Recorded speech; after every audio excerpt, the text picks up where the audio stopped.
Mua mua này. Đi. Đi.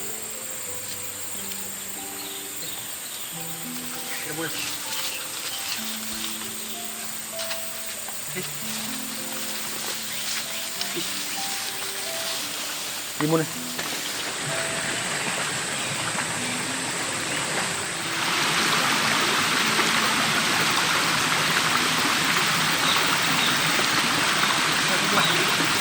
Mua này. Để mang hết.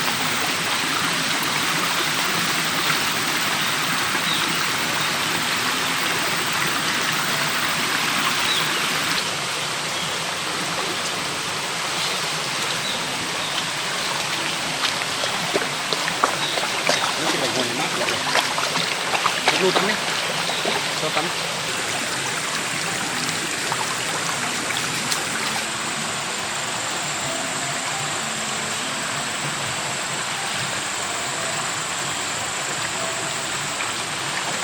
Cái gì không? Ôi, tôi bắt con gì? Không, không có bắt được một con gì đấy.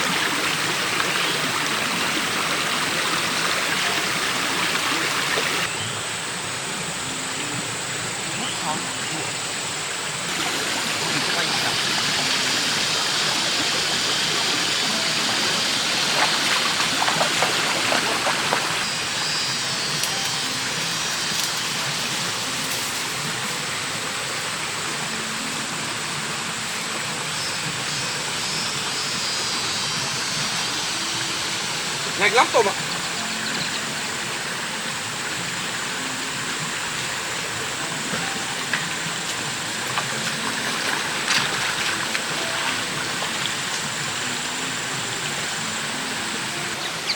Tôm nhanh thật đấy.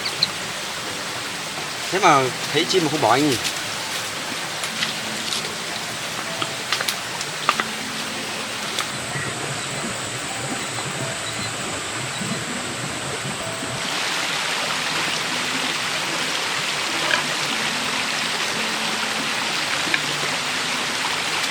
Đi, không luôn.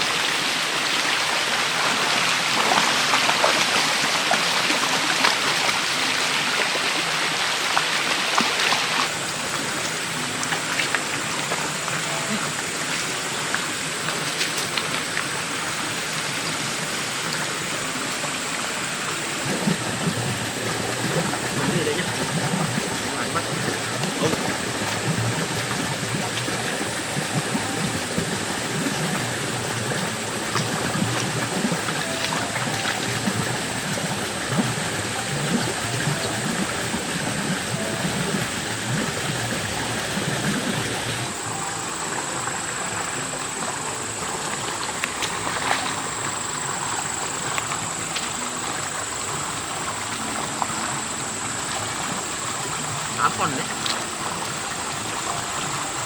Đi Tôm ơi. Đi. Đi. Đi. Rồi, nó đẹp lên.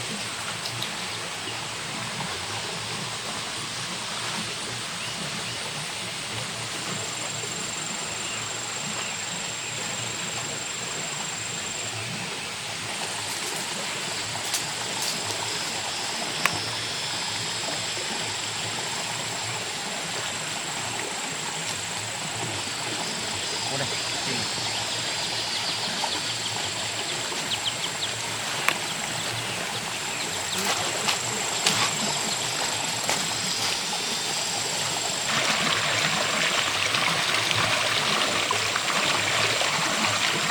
Nhiều phết đấy, tôm lụa.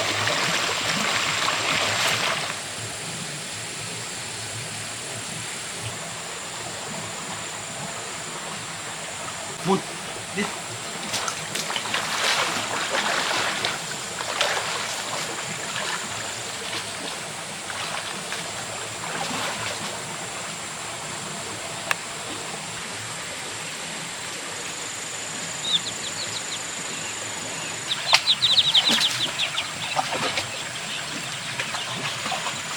Đi nào, mua này.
hết rồi mua ạ.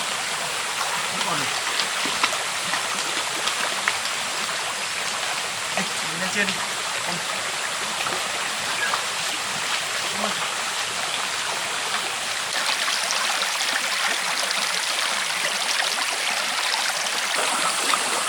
Đi. Đây đi chút rồi.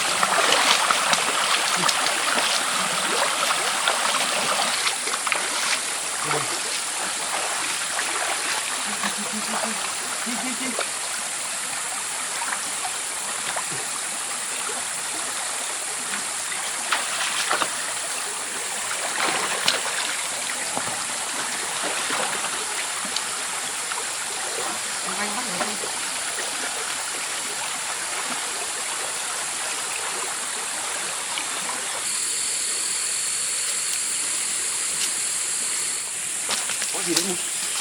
Tin chạy không nghe?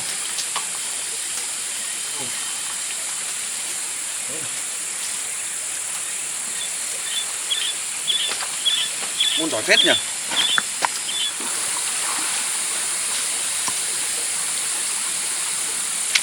Trời nóng này chắc là nó xuống nó tắm.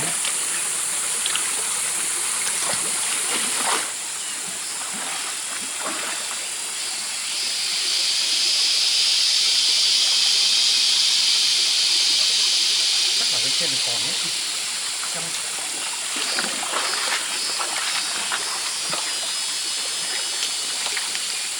Yeah.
Uống nước ấy.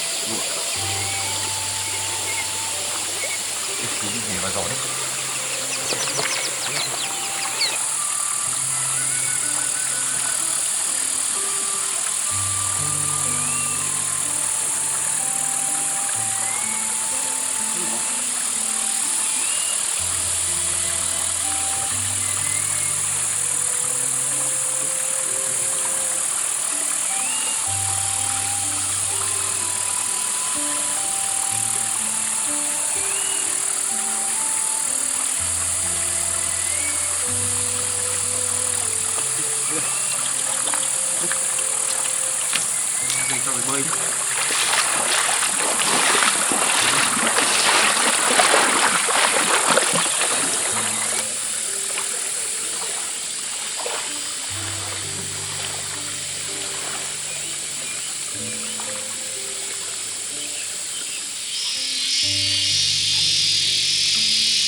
Thôi đi sao nhá, ở yên đấy nhá. Đây còn một con nữa. Chắc là con trống này. Cái clip này.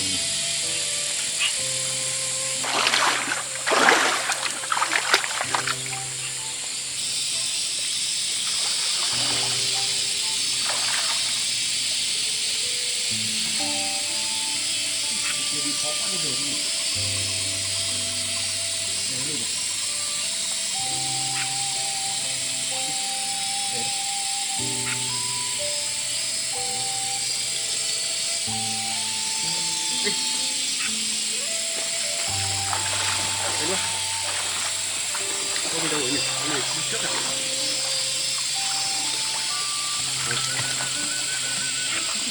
Tập bơi đi nhá. Đi. Khỏi qua sinh nhật luôn. Đi. Đi mua này. Đường bơi ở đây. Đi. Đi. Nhà mua. Đây đây.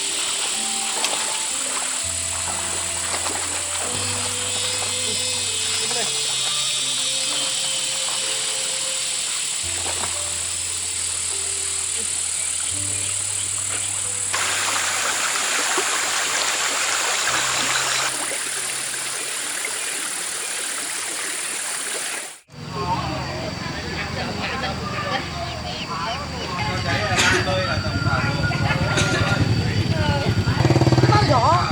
Con ơi, ngồi đây.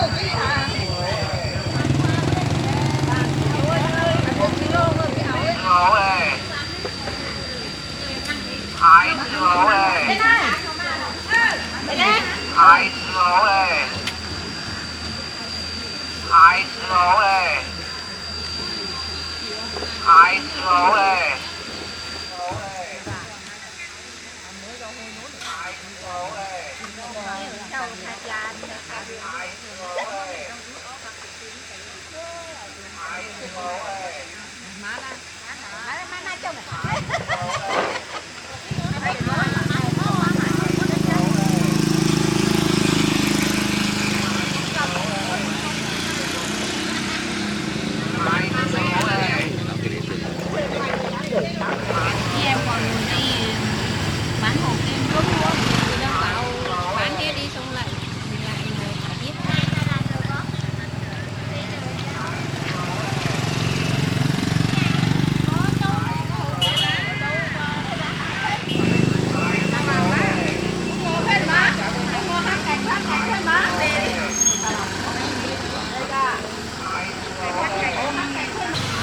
Sáu này,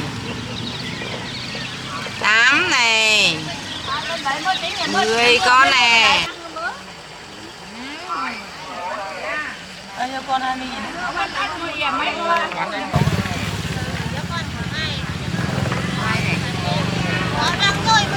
Chám này này đại ngon. 10. Hai con nữa là 10 con. 10 này.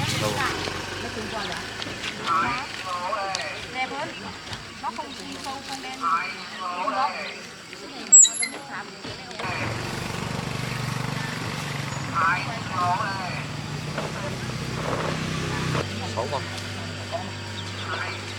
Hai con nữa mới đủ chục con. Rồi, chỉ 20.000.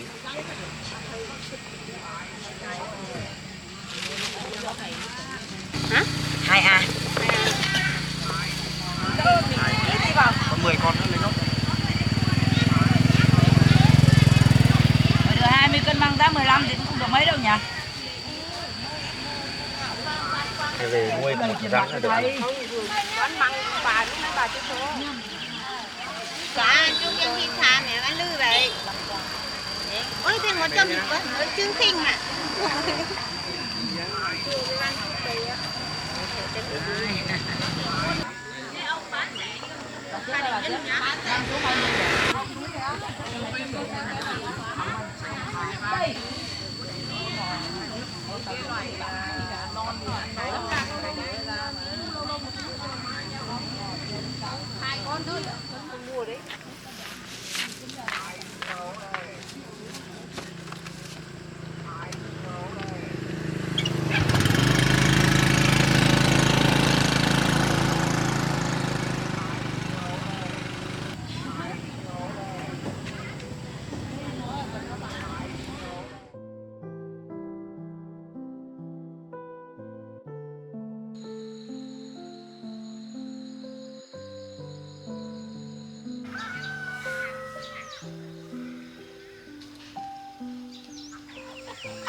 Bây giờ cá to này rồi mình cho ăn lá chuối được, mình không cần phải lấy lá sắn nữa.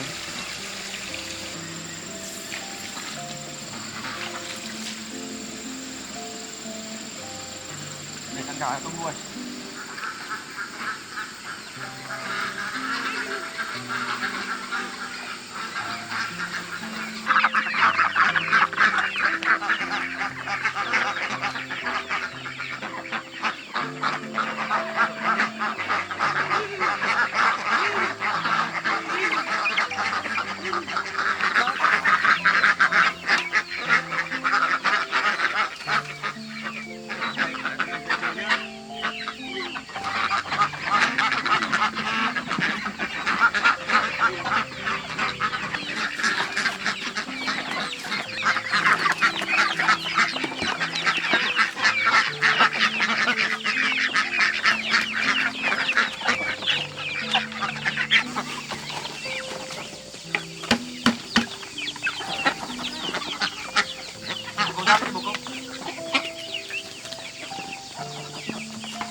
tôm nuôi.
Tôm lu đói chưa?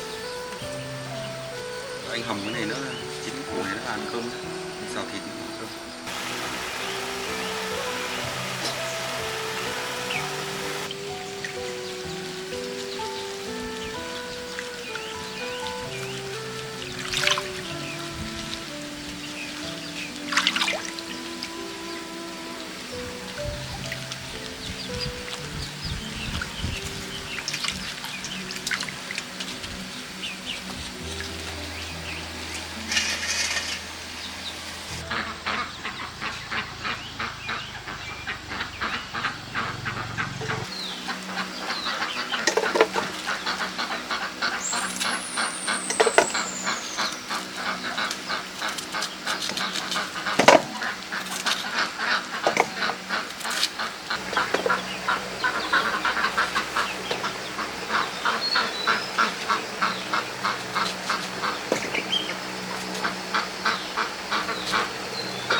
Xương này chắc là mềm rồi đấy.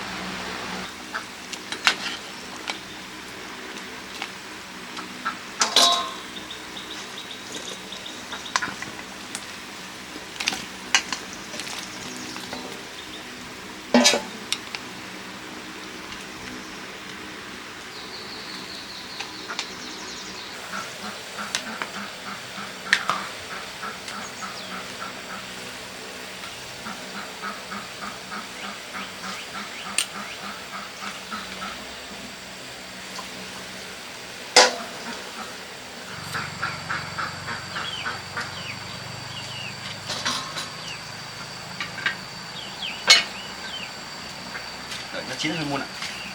Mun, ra chơi với anh này. Đấy. Cảm thấy có mang không? Anh nấu ăn này. Hai của em lấy chơi nhé. Đúng. Có mấy đâu rồi? Ra chơi đi. Chơi thì ở nhà mình nữa nhé. Đấy, xào thịt nó ăn cơm.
mưa giờ tôm nuôi. Mưa cho nó mát để tôm nuôi nhỉ. Cứ như đấy, tôm luôn.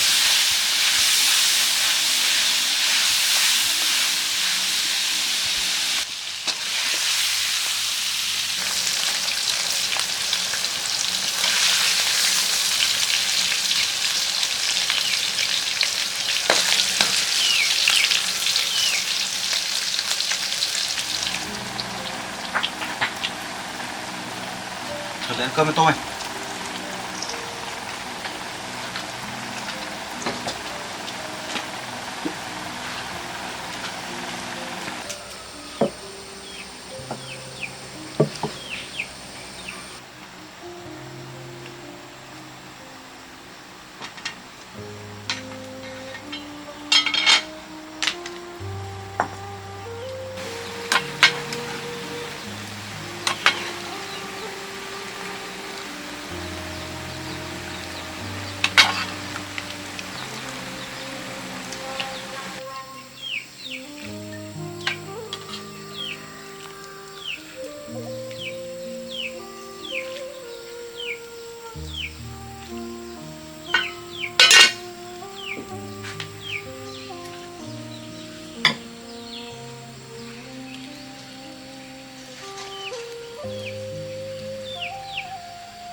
Nước thịt cho mày ăn nhá.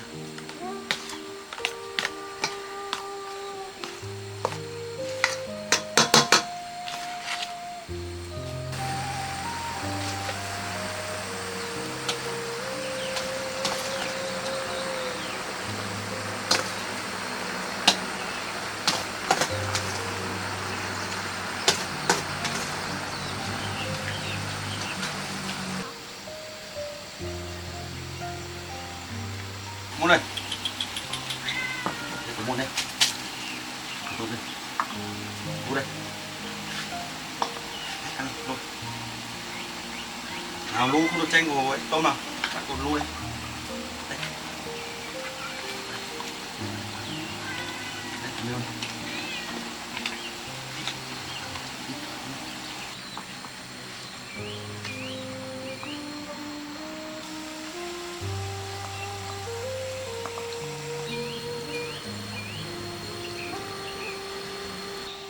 Cơm đi nhá, mày trời nắng quá hai ngồi trong cơm luôn.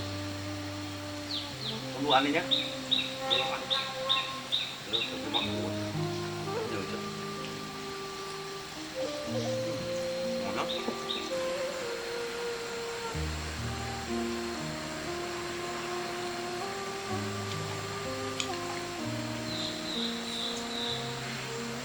Hết rồi. Hết rồi được rồi nhá.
xây dựng cho anh nhiều chân khỏe đấy nhỉ.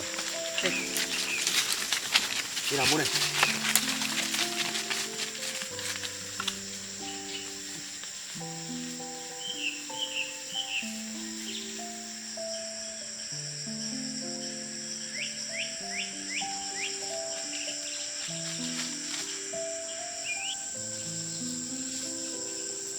Dừng mát kìa. Nào, đi nhanh đi. Đi, mua này. Đi. Nhanh đi nhỉ. Tôm. Tôm đuôi, vào đây làm gì đây? Ra anh nào. Đi.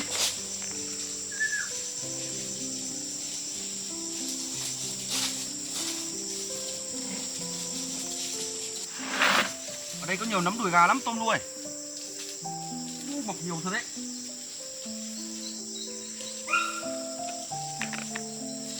Ôi, nó mọc thành đám luôn này, tôm nuôi. Úi dồi ôi. Nhiều thế.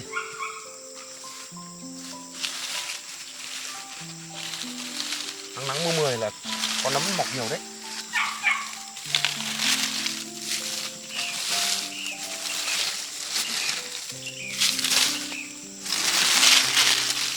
Ôi, nhiều thế. Nhanh thế. Từ từ anh lấy nhiều nấm lắm.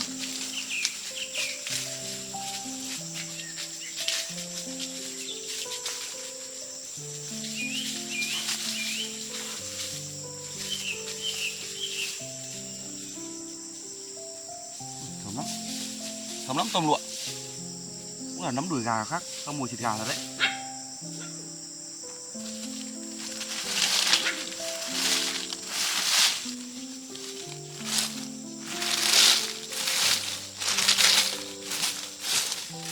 Wow, có thật tôm nuôi.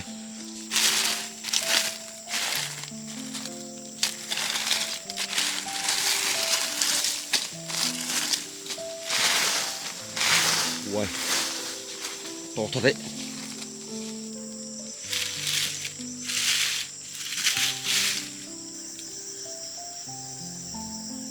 Mới ra được nhiều thật đấy. Lá cây nó che đi hết rồi tôm lụa.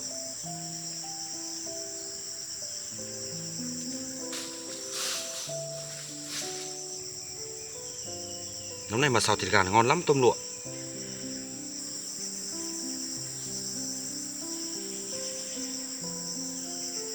Đặc lắm này. Tôm đuôi.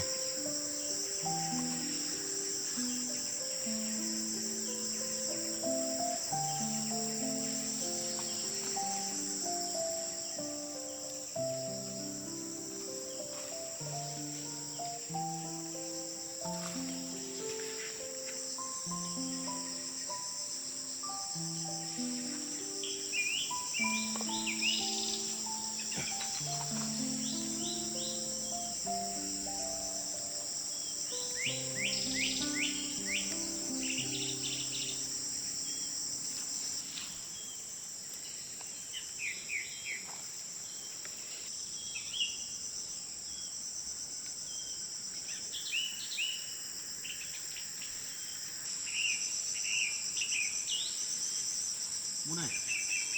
Muốn là về đây xem nấm đùi gà này em ơi. Ngon. Chắc là muốn chưa thế bao giờ. Cả tôm luôn nữa, về đây tôm luôn. Này. Tôm. Ở đây.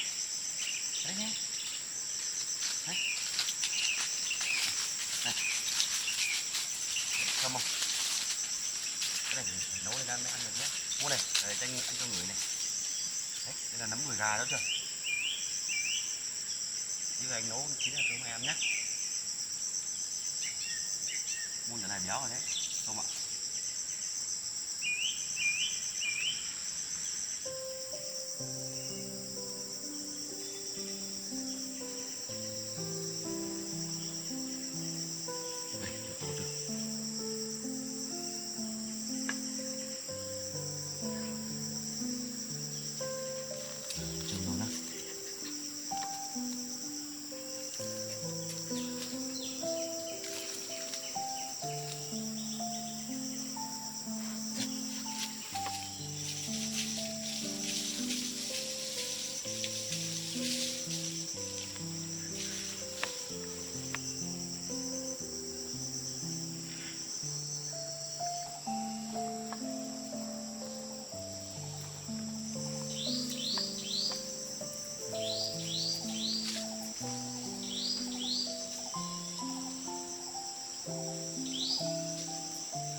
nào nữa.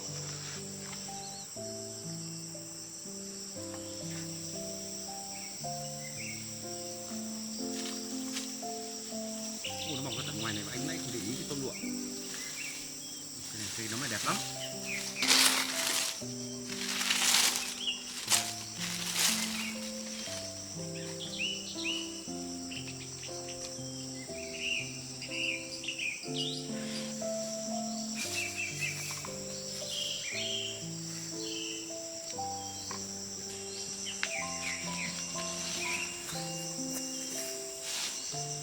Thơm lắm.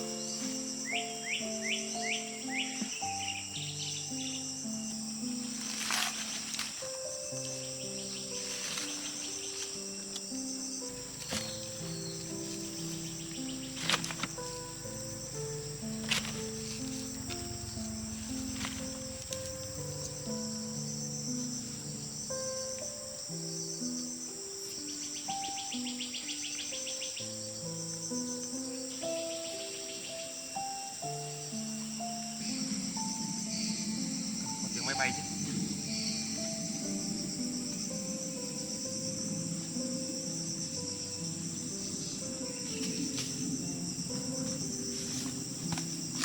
Đi lên trên tìm xem còn không.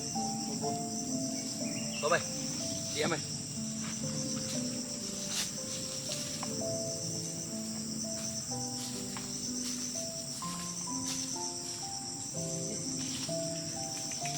Có mày, đi.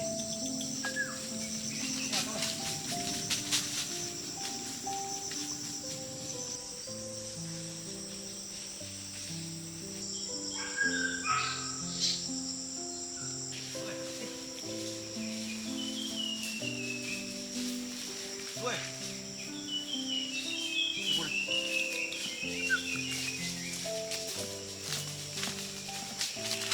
Sang bên này xem nào.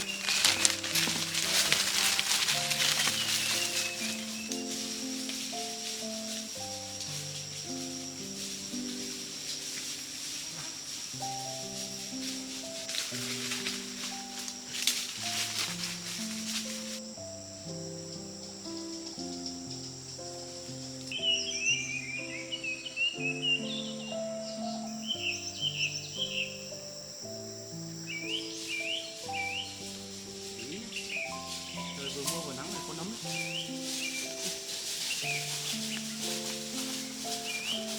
Đi nào. Ui, có một đám này tôm lụa. Ui, nhiều thế nhỉ. Ui, nhiều chưa tôm mày.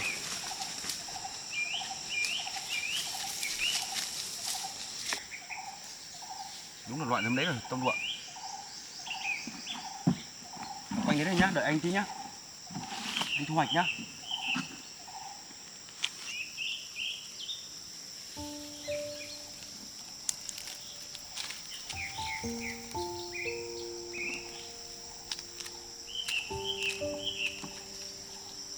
Cây này đẹp quá.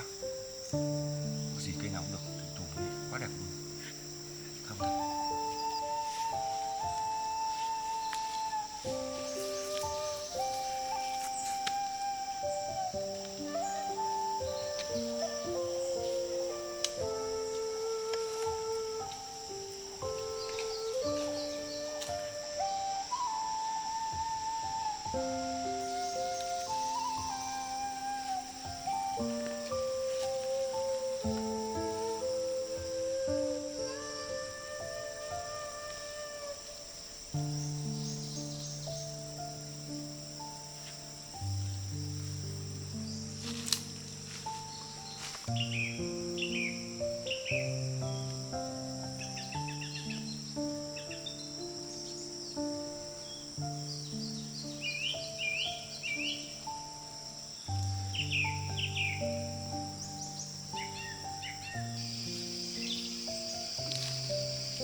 Nếu mình nó vẫn được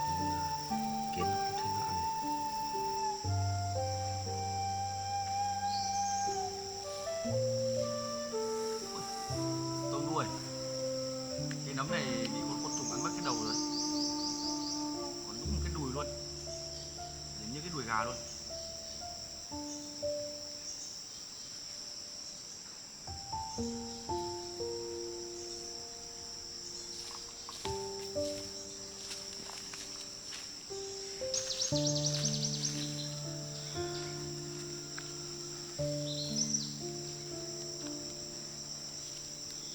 Cái chân nó bé tí đi.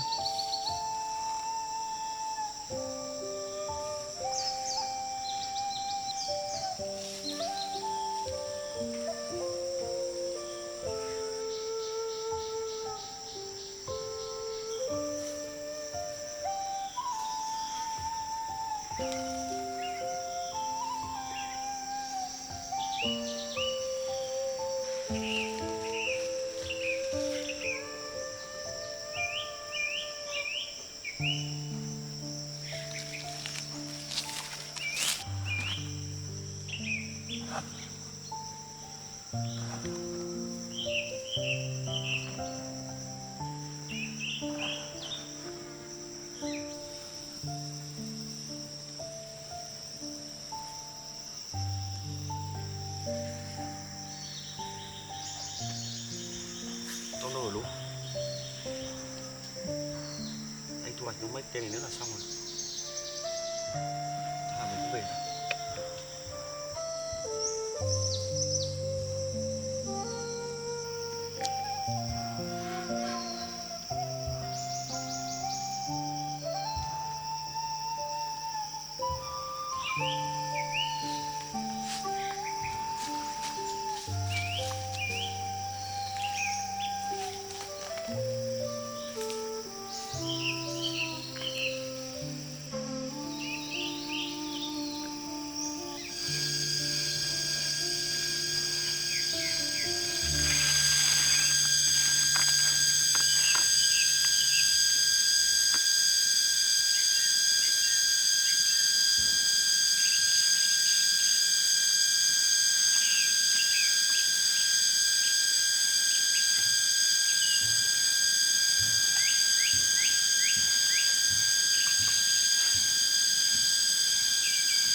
Tươi lắm tôm.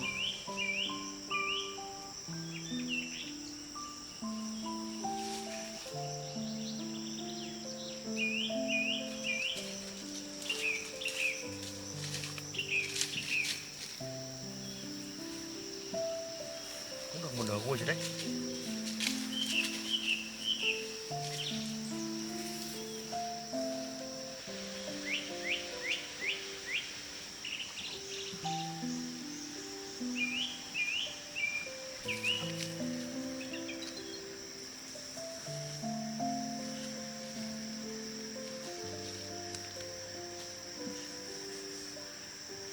về nhỉ, tôm nhỉ, tôm nuôi về thôi nhỉ.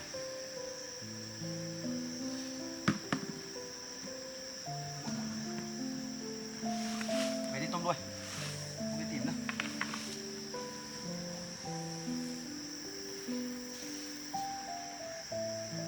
Lúc nào vui rồi về anh còn đi chợ. Tôm ơi, tôm à, tôm.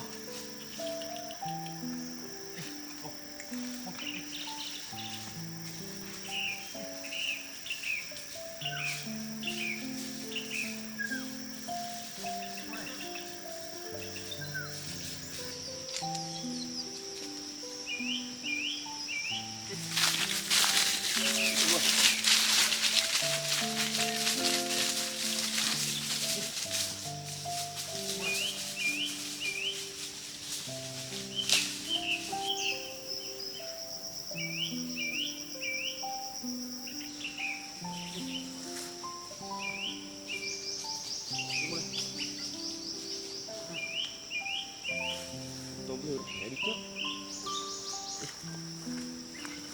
Đi mời.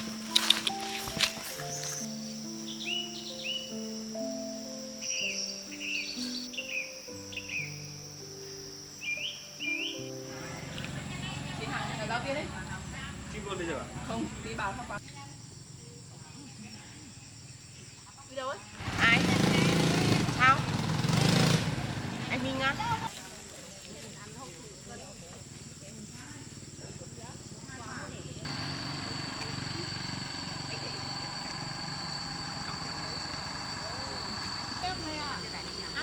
Ăn bữa ăn nồi á.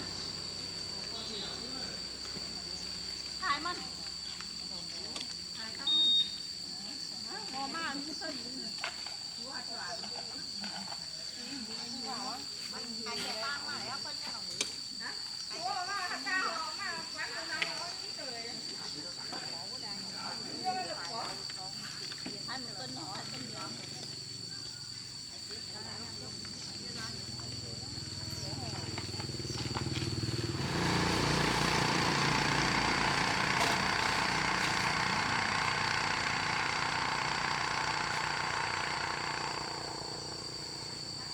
cáp rọc rọp giả bó không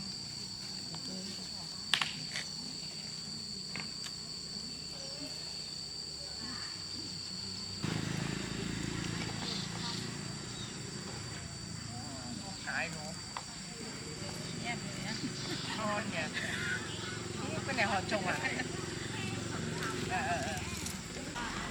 cái này mới ăn này ăn nổi nó thích hơn cháu thì chỉ ăn nổi mắc thay mai thằng ngàn lứa này trong ban thơ chính này sốc đấy lên 15 năm chứ 5 hoặc 3 chứ 6 quả thì mới đi 2 quả 3 quả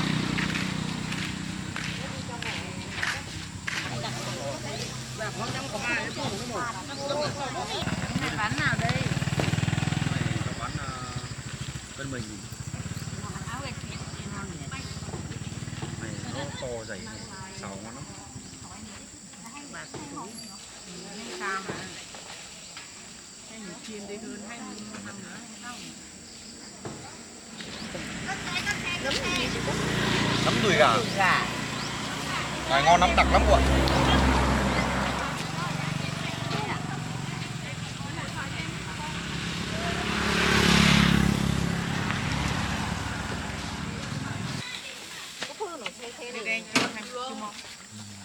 Đúng mình.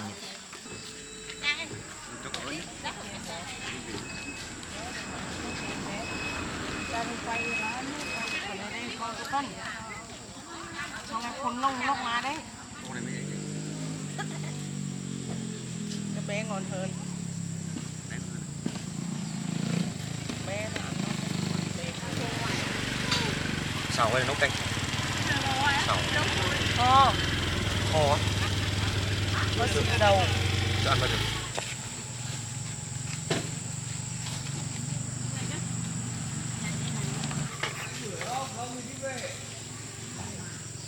có được đâu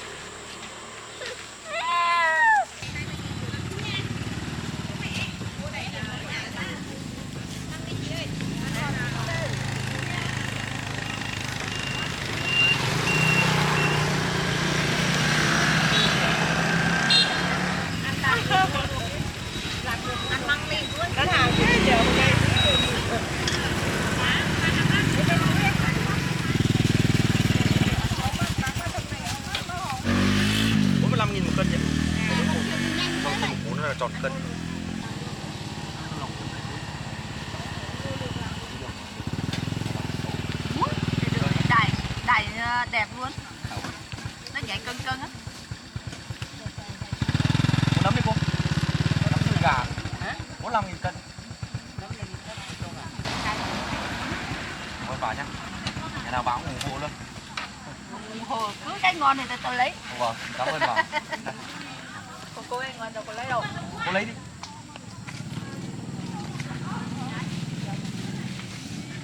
Nó đặc lắm cô ạ, nấm này.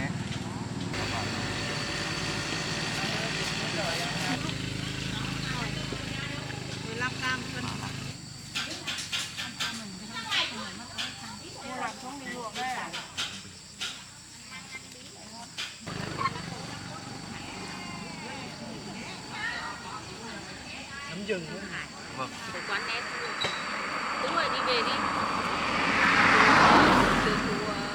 từ quán em thì đúng rồi, đi về đi, mẹ đến đón thì từ từ từ chặt bát vậy. Tính 7 lạng. Gà ngon nữa.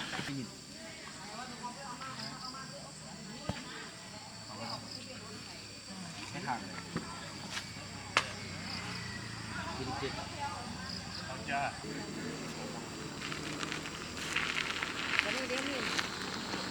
Thì đâu lo ngay rồi.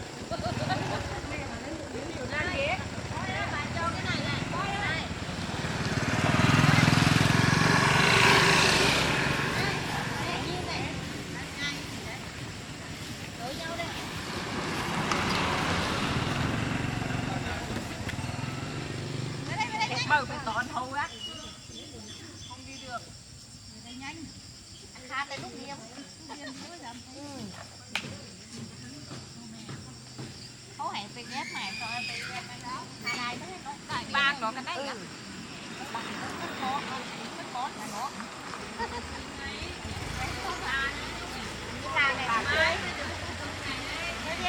Từ papa. Ông cho con cái thằng kim mắt này,เอาnè, túi thuốc.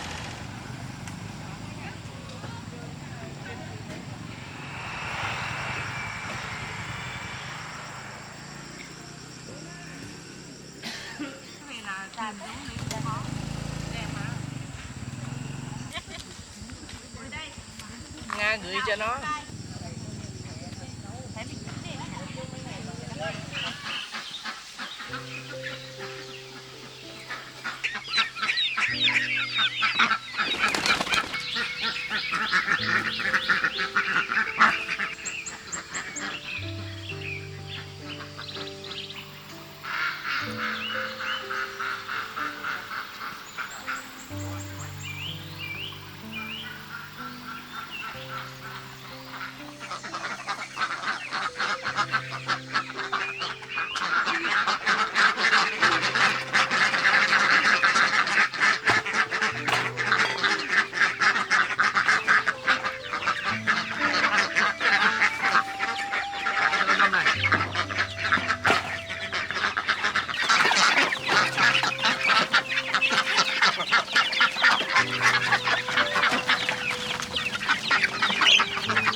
Tôm. Đói chưa? Đi xào nóng này là ăn cơm nhé. Này ăn đơn giản thôi.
Thơm rồi đấy.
cá khô cho đổi vị nhá. Món này anh nghĩ chúng mày thích ăn lắm.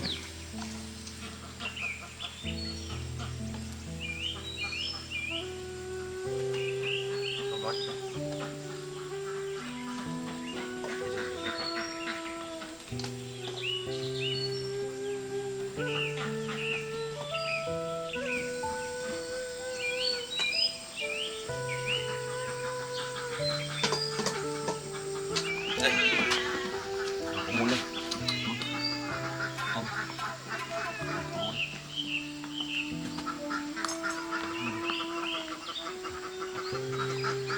Để ăn tí nó tránh ăn mất mà.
Đi luôn.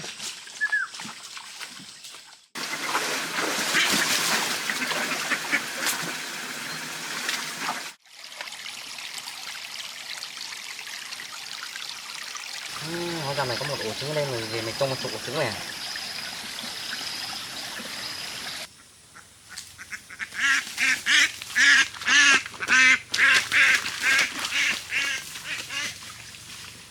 Có giận vịt rồi này chạy nhanh thật đấy. Đuổi mãi mới được tôm lụa. Mình nướng này mới ăn được hết. Anh còn rán chả nữa cơ.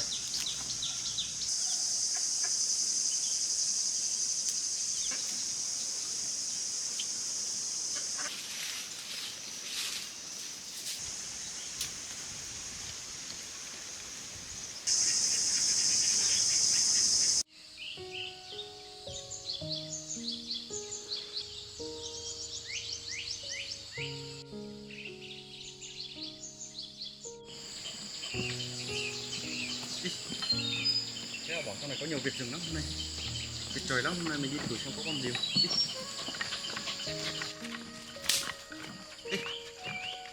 Đi luôn. Đi. Đi.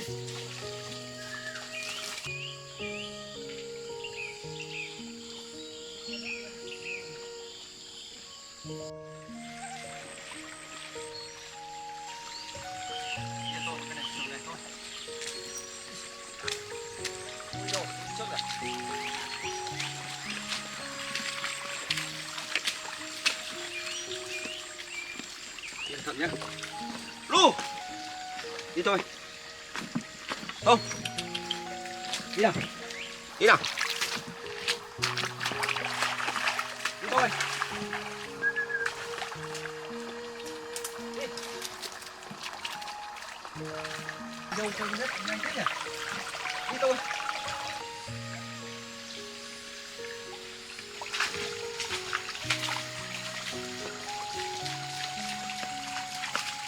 Nó cục lắm cô ạ. Không biết ở bên trên có con gì mới vịt thế nhỉ? Hay là vịt cũng một người ta nói đấy. Đi lên xem nào.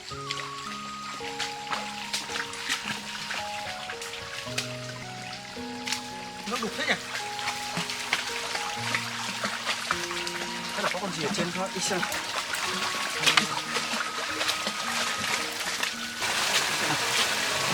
À, ở đây có một đàn vịt nuôi.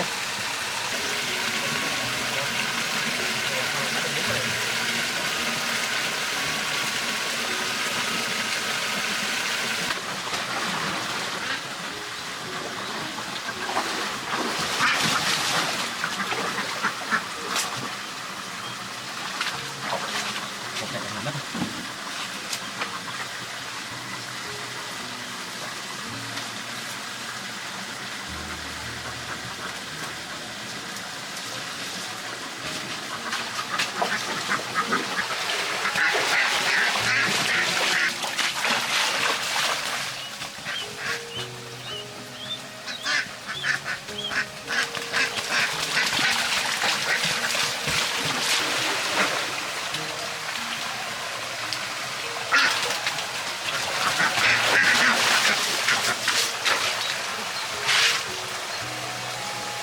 Bạn có thích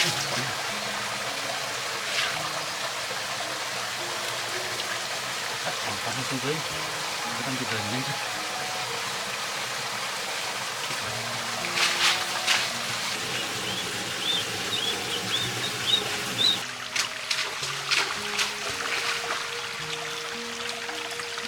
Việc đi đâu rồi nhanh thật.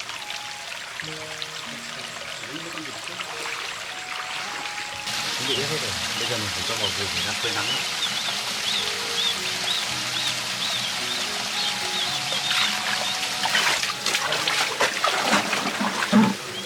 Có vẻ như là chúng khá yếu ớt. Bây giờ mình sẽ đem ra phơi nắng và cũng mọc khô. Mình kho chạy như thế. Thì ướt hết rồi, anh đem chúng mày ra phơi nắng nha.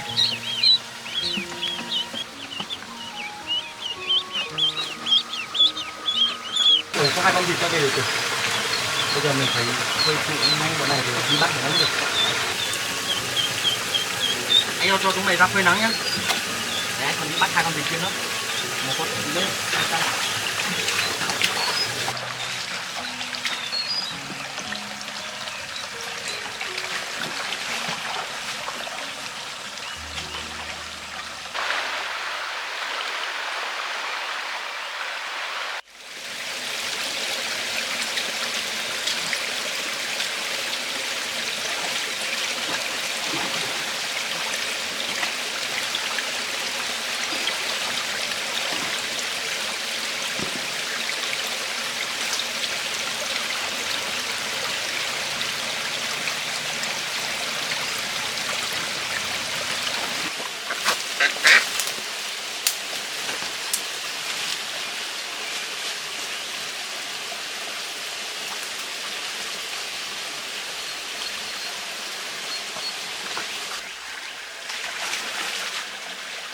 Tôm ở dưới đây là tôm này.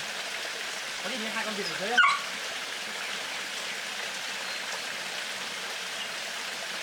Tôm này mình đi xuống dưới đi tìm 2 con vịt kia đi Tôm.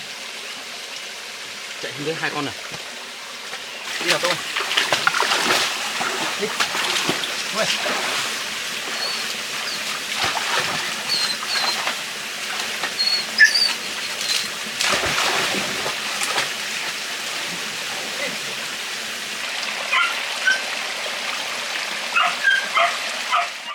Mình xuống dưới còn thấy 2 con vịt chưa?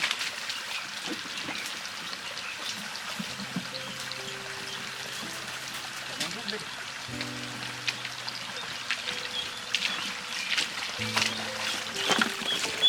Thế nào?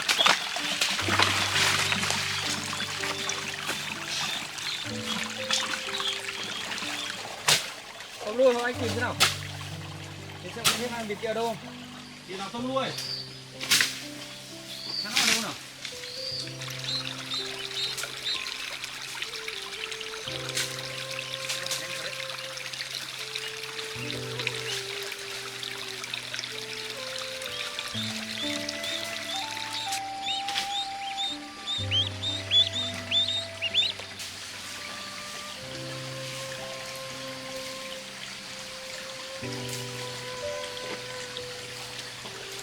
Qua trong mẹ đây à? Thì mãi mình thấy là mày không trứng à?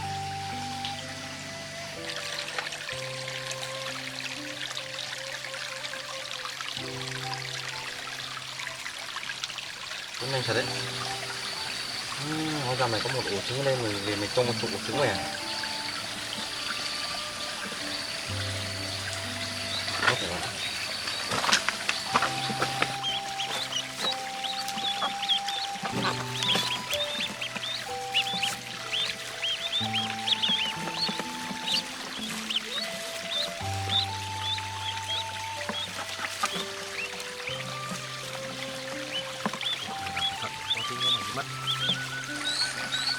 Tôm Lu ơi, Tôm Lu đi tìm từ đâu đây? Con nữa mà không biết là đi đường nào. Đi nhặt mấy quả trứng lên xong mình đi tìm luôn. Nhanh thật đấy.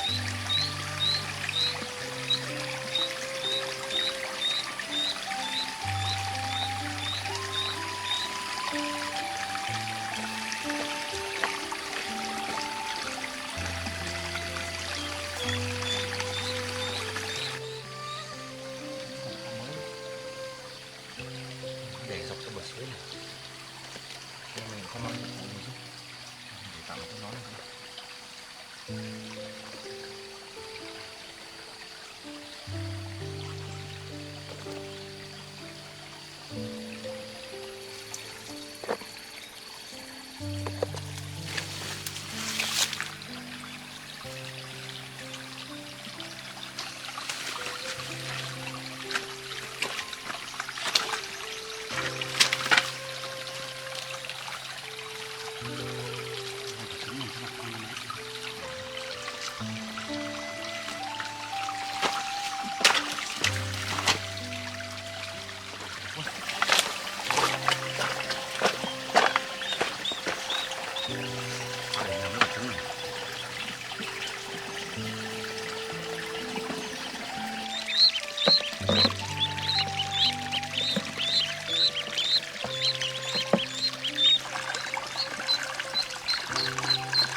Tôm Lu ơi, Tôm Lu ơi đi nào.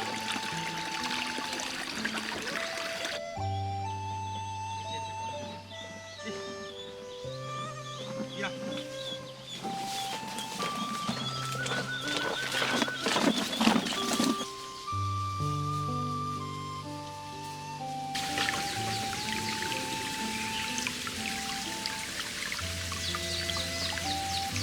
Để xem có đi. Lu rồi. Đi. Lu ơi, đi đi. Xe nào. Đi. Đi nào. Đâu đấy tôm này. Con trứng này. Tôm đi qua như thế mà không. Váy à. Wow, nhiều trứng quá.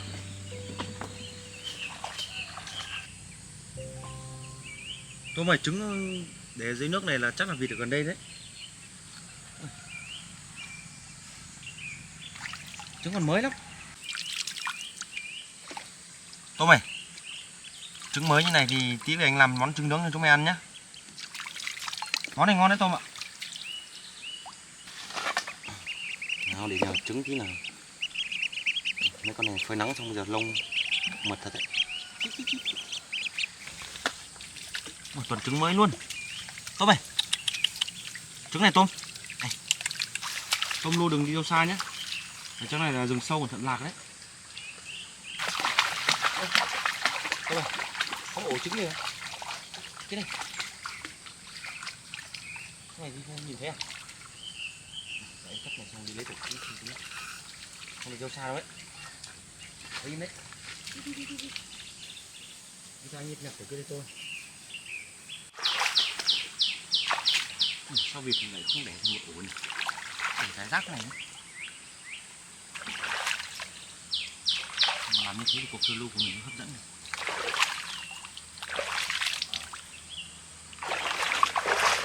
Nào Tranh để nhờ tí nào.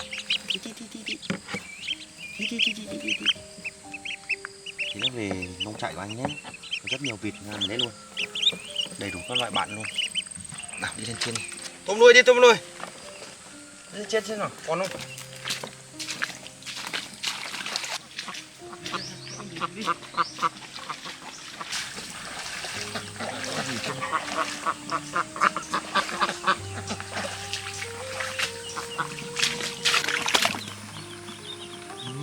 Để trứng đi.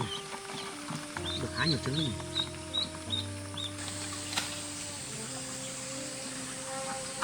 2, 4, 6, 7 quả trứng. Tất cả có rất nhiều vịt trời. Cái bé này nhanh lắm. Mấy con trên này.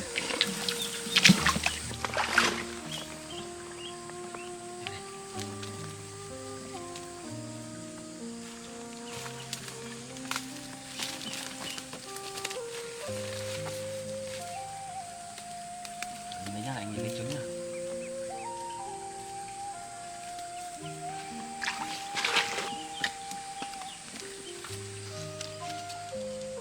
Trứng còn mới lắm. Nhiều như này chắc tí mình đi chợ đem bán được. Khá nhiều trứng luôn.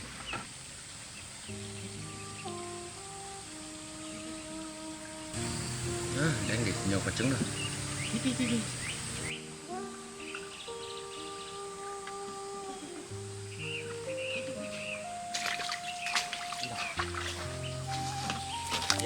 Lên trên không vô đi chơi này.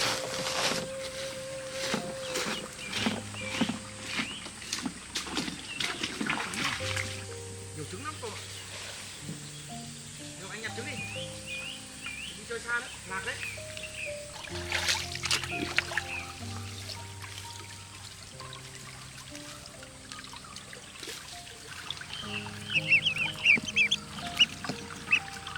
Thả một tí thôi nhá. Pít. Rồi.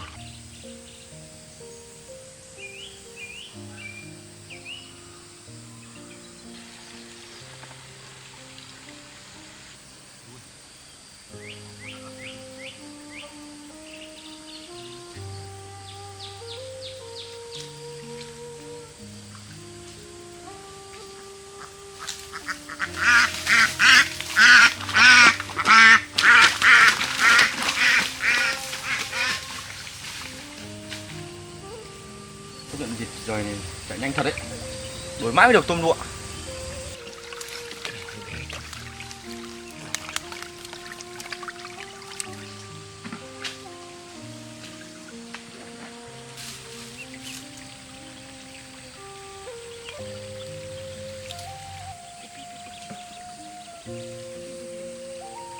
Anh thu hoạch được nhiều trứng thật đấy tôm lụa. Đuổi. Đi xa nhá.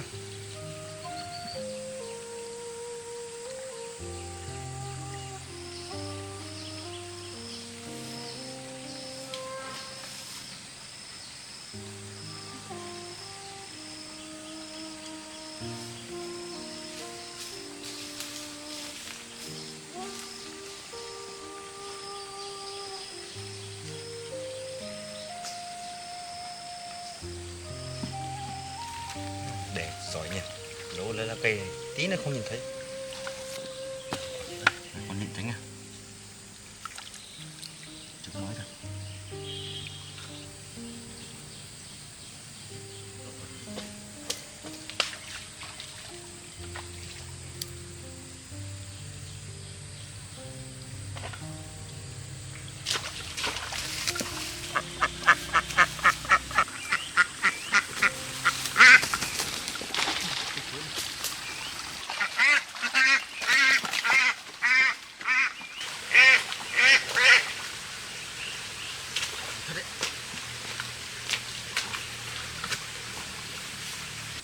Nốt con này xong rồi. Chắc là không ổn nữa. Về. Nên lấy ổ trứng mình nữa. Trứng nhiều phết không ạ. Cho mày đừng đi xa nhá.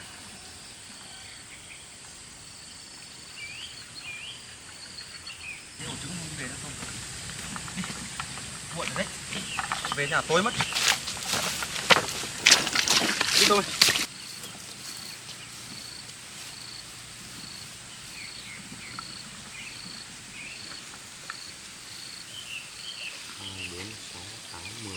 Quả rồi.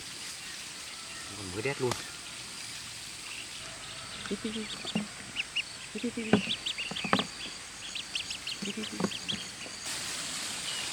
Nha, đi gọi Lu về đi. Về thôi muộn rồi. Tí không về đến nhà được tối ấy. Gọi Lu đi không mày. Về nhà anh còn phải đi bán vịt to này như lại ít trứng còn một con để lại nuôi. Lu đi về luôn. Lu. Đúng rồi. Không, đi đồ không sao.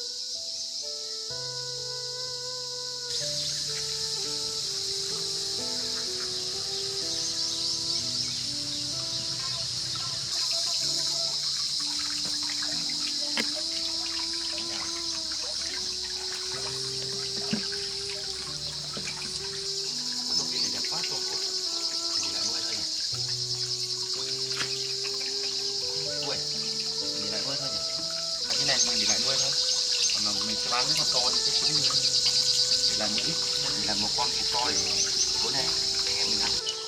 Bây giờ anh em cái này đi thả ra rồi đấy.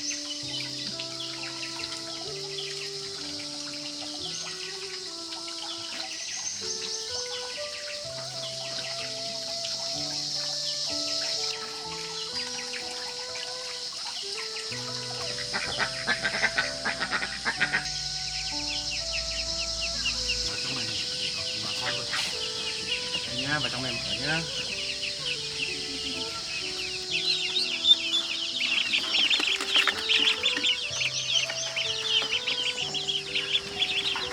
Nào, về ở đây mình sẽ thao mát nhé. Thì đây sẽ lấy cái này.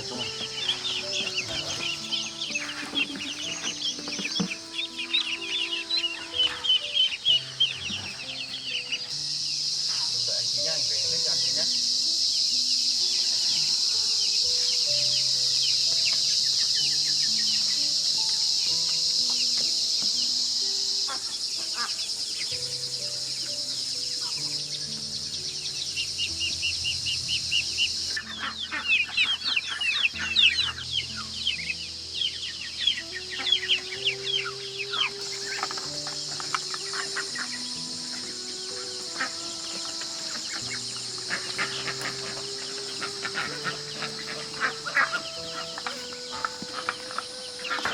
Nào ăn đi, biết ăn không?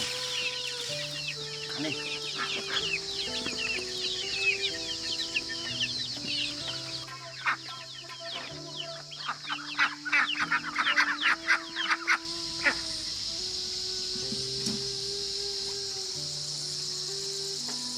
Ui, lấy gạo này, mua đồ này. Về nhà nhá. Chợ riêng về. Không nào nhá.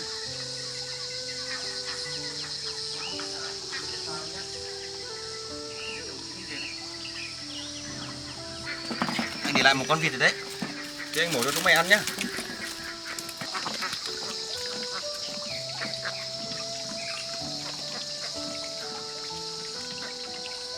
Hôm nay trời nắng không ra nhiều rồi đấy. Chắc là đi lấy phấn hoa. Đi chợ.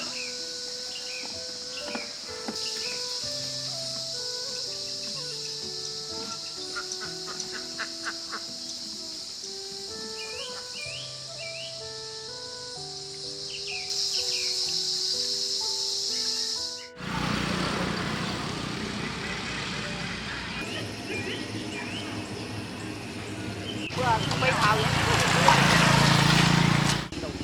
Đầu đó.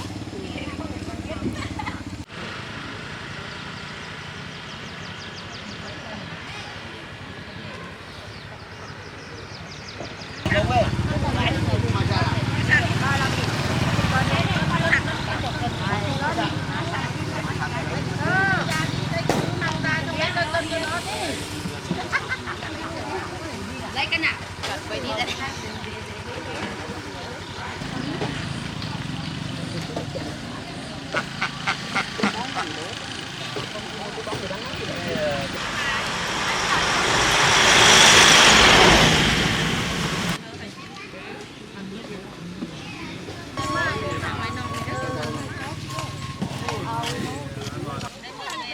Lao vào chỗ nào lên thì quên không lao rồi.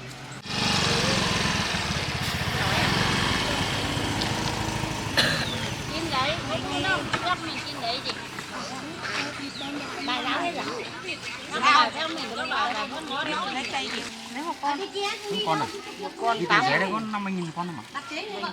Không có ai ở nhà mua không gặp Lấy 2 con gái không ở nhà đấy.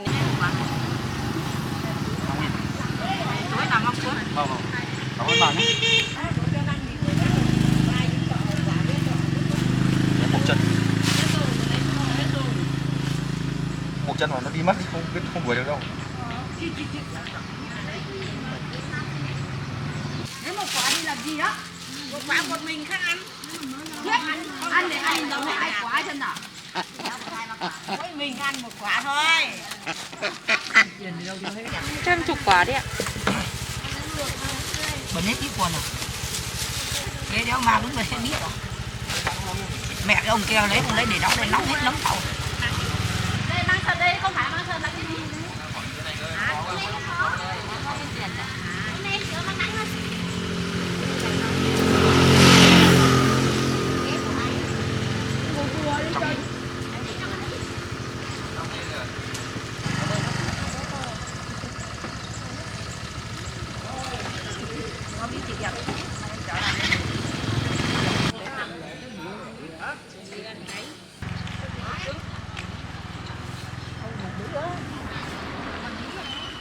Con má chạy về đó. Kéo đi, má đi. À đừng dậy cháu gọi má để gọi mẹ chứ nhỉ. Bố mình nhìn trẻ. Nói. Bảo từ nãy nào.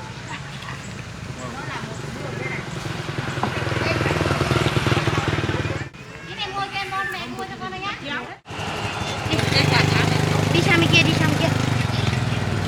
Cái bà kia nữa. Bà Nam thì cứ ngồi chờ, bà cứ đi đây. Kệ ná. Để chứ. Bố mình Phải cho bà ngồi. Dạ không dạ thôi.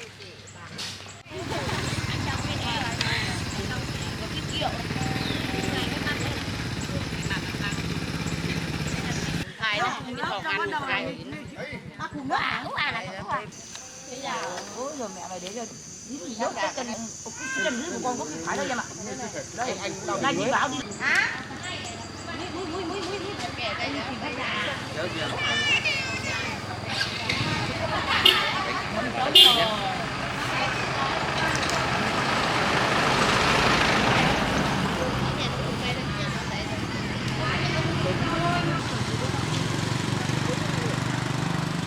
Thế mất mấy quả chị? Em đem về cho người làm thức ăn nào.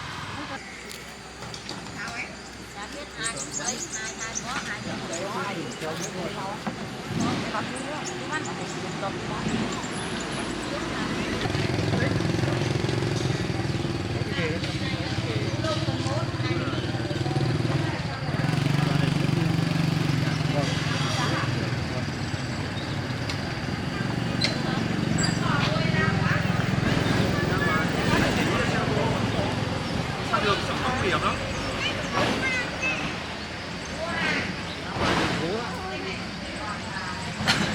Ăn được mấy con đâu?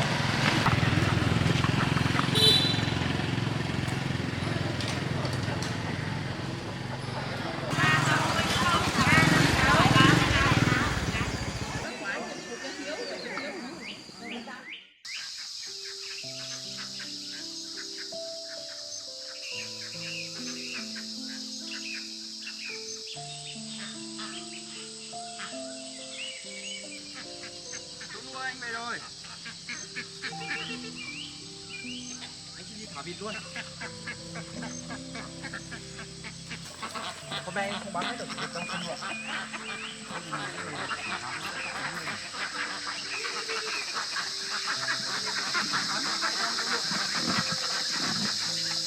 Thơm ít trứng á. Nó về mình nấu ăn thôi.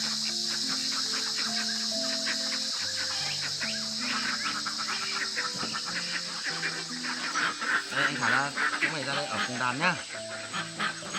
Ra đi.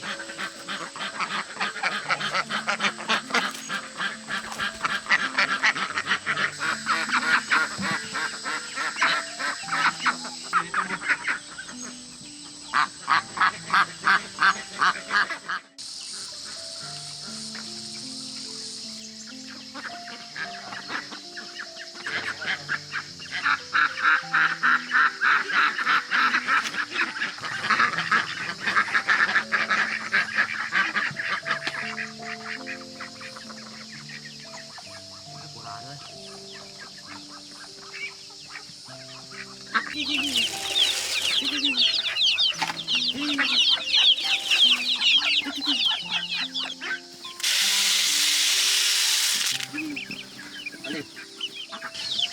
Có vẻ như chúng mới còn lại chưa dám ăn. Mình đi ra ngoài có ăn. Ăn đi nhá. Đây anh sẽ chăm sóc tốt cho chúng mày.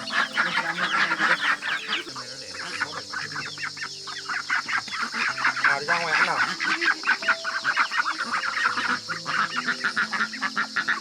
Đi.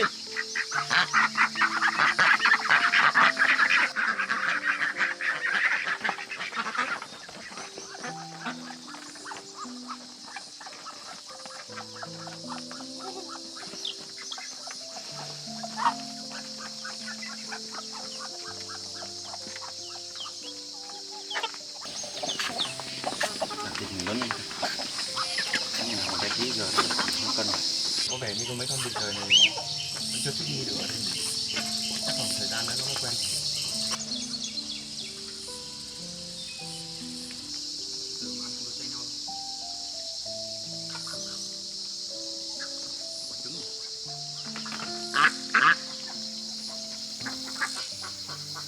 Để bố qua.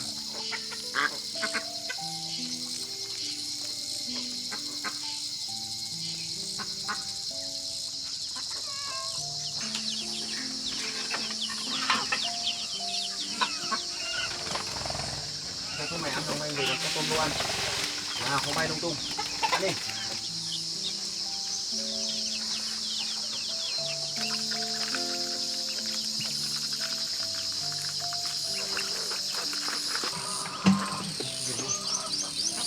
Nó ăn non. Nó ăn.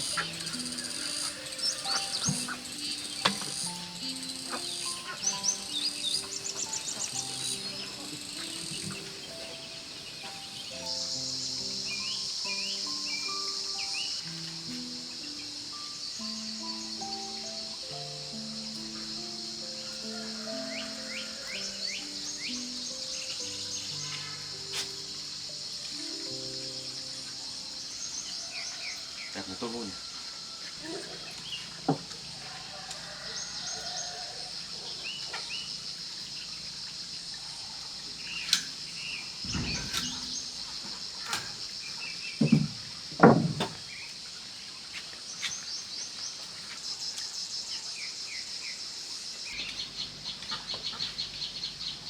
Bây giờ nó nhỏ lắm, tôm ruộng.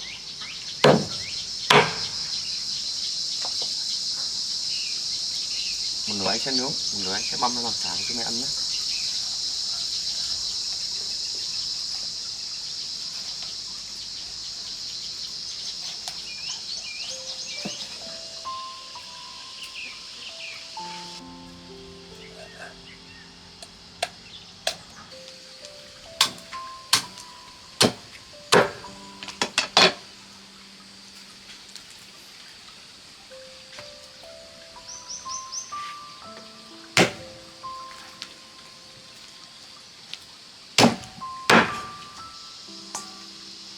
Đây anh sẽ băm vào chúng mày nhé.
chín là theo tôm lụa.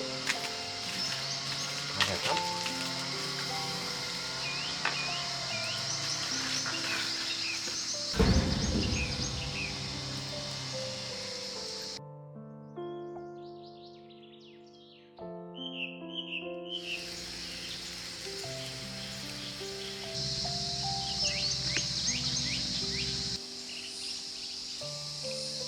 Thơm không? Đuôi. Wow.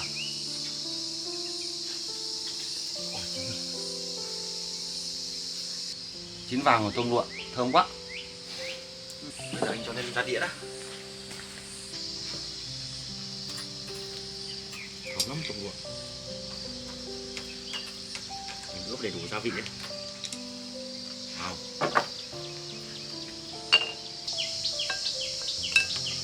Giòn lắm tôm lụa. Mình nướng này mới ăn được hết. Anh còn rán chả nữa cơ. Cái này ngon thật tôm lụa. Anh nướng lên giòn lắm.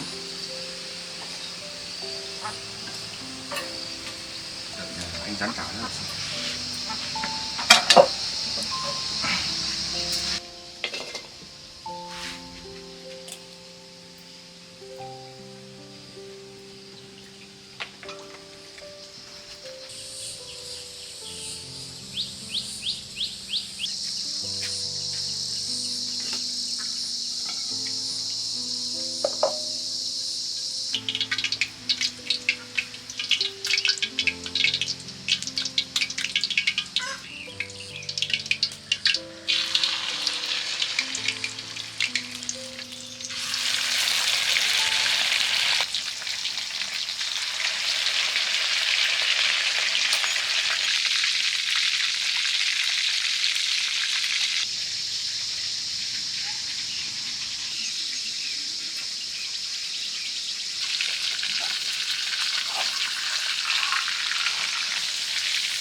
Hôm nay mình sẽ ăn món cá chua sống.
Mình ăn cơm tôm lúa nhá.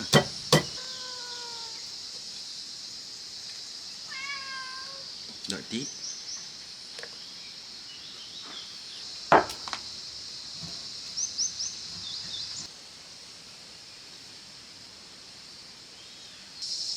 Để ăn cơm với tôm lúa như vậy.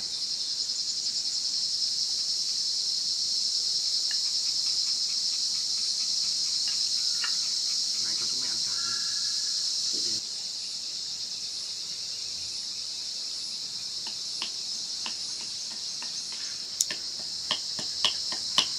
Này luôn. Này tôm bên này. Này tôm. Này có miêu đây. Miêu bên này. Đây.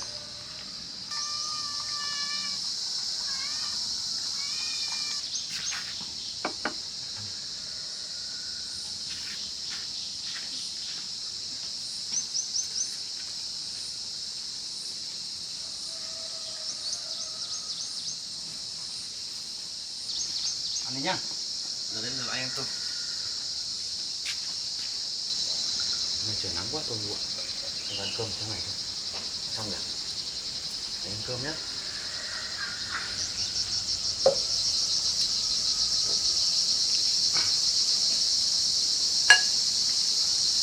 Món chả vịt của anh ngon không?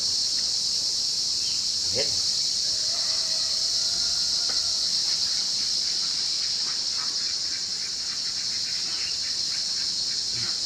Thịt chắc này.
Đi nào.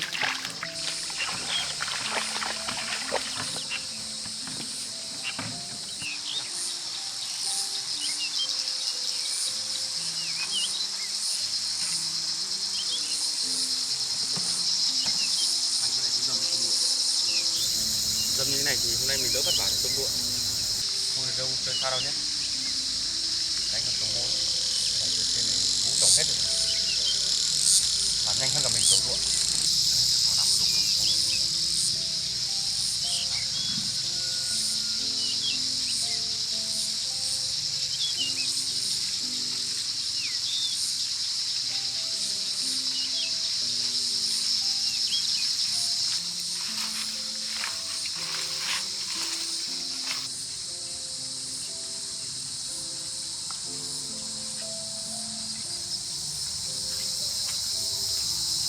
Cày này cũng nhanh hơn tôm lụa. Rất tơi hết.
Đây là được rồi đấy. Bây giờ mình chỉ phân là tự nhiên thôi.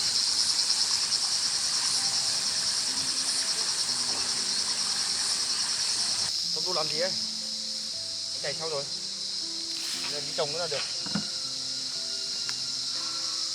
Nóng không? Nóng quá nhỉ? Uống nước không?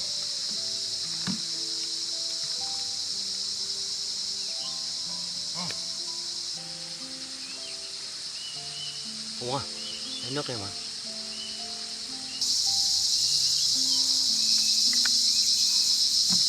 Dùng nước uống thôi, anh đi trồng ngô đây. Ngô chơi xa lắm nhá. Để anh thả phân.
Kìa luôn, kìa đi không xa đâu nhá.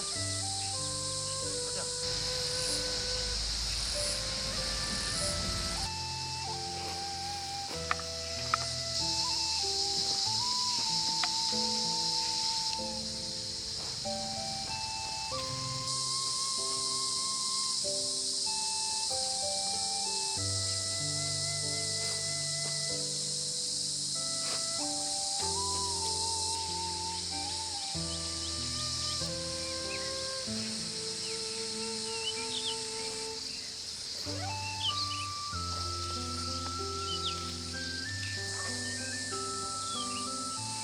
Tôm luộc không thì chơi nào. Mệt rồi.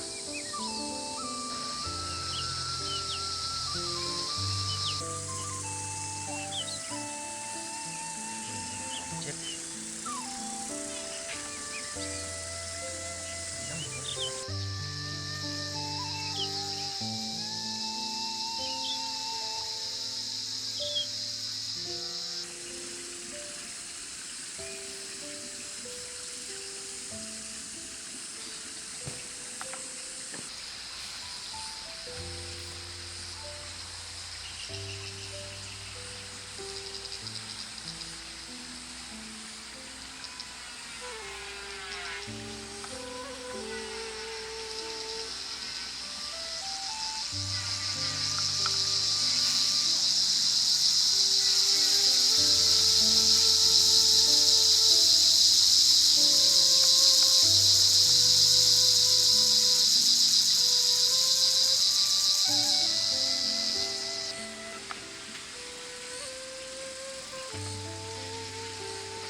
Cũng may là chú ấy bán nương ngô cho mình tôm luộn. Mình canh tác là mình trồng ngô, trồng ăn cho gà ăn. Bây giờ trang trại mình rất nhiều ngàn là luôn. cái đi tôm đuôi xong rồi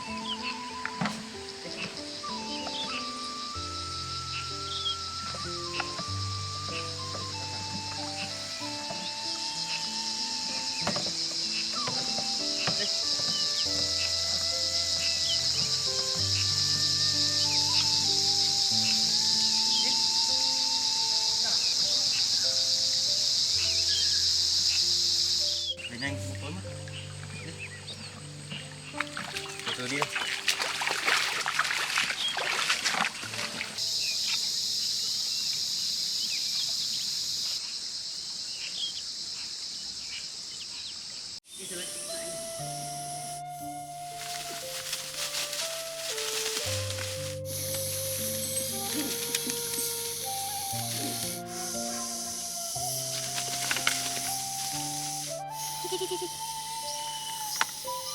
nhiều tôi thấy tôm luôn.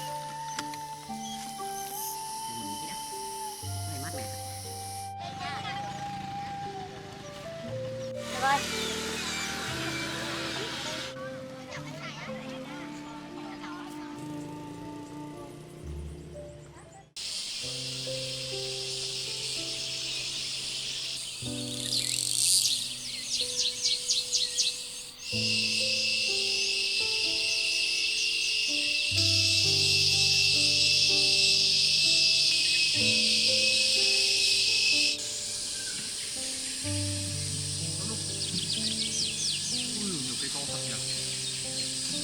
Đúng rồi, đi đuổi. Lulu. Đi.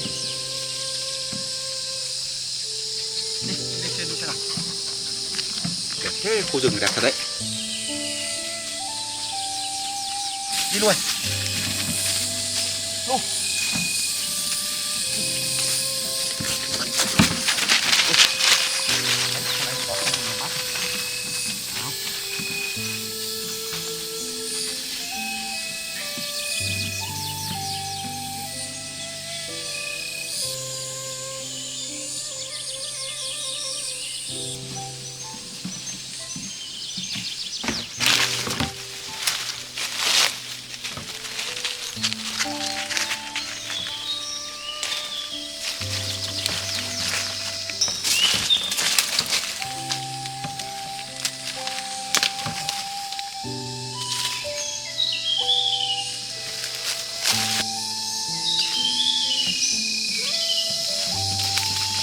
Ở đây ít lắm tôm nuôi, đi lên trên đi. Ít tôm nuôi. Lên trên. Đây thì không lại về. Chắc là trên nhiều hơn đấy. Chú đâu mà đi luôn.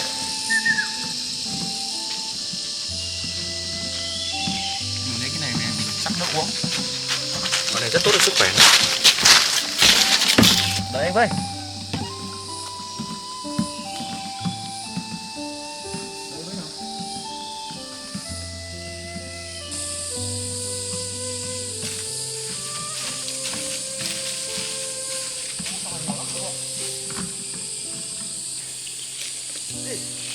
Quá nhặt đi.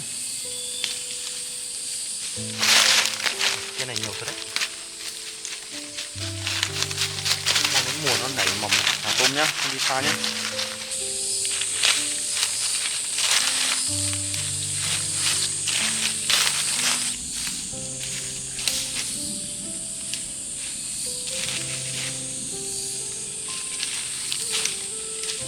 Ngon lắm. Đang tầm nảy mầm.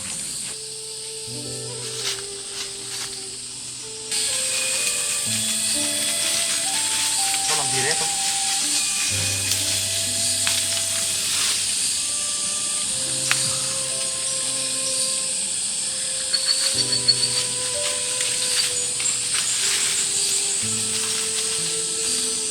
Con gì to thế nhỉ? Con đại bàng ấy. Chắc không phải. Con gì to thế nhỉ? À, bảo sao con tôm nó không chịu đi. Con chim đây nó không đi. Đây nó canh. Sao bắt nó về? Bây giờ chúng mình hẹn nhau bắt con chim này về nuôi đi.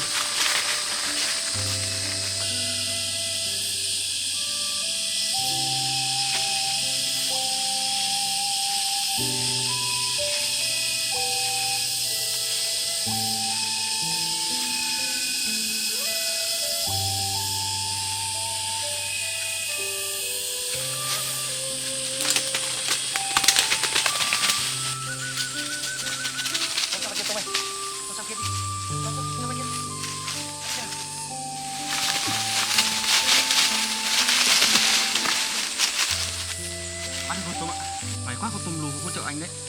Đấy lần sau bắt thì mỗi người một đầu nhá thì nó mới không chạy đi đâu được. Con chim bồ câu. Béo lắm không ạ? Béo thật đấy. Chắc quanh này phía sau còn mấy con nữa ấy. Chắc con nó đẻ lên trên đây này con lụa. Mày thế em lại cầm cái lồng sao?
Xa nhá, đánh bắt nốt con kia đã.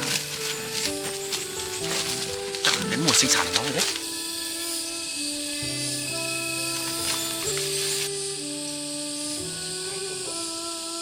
Chắc là nó đẻ quanh lên đấy. Bây giờ anh về cất con này cho mình đi tìm nhé.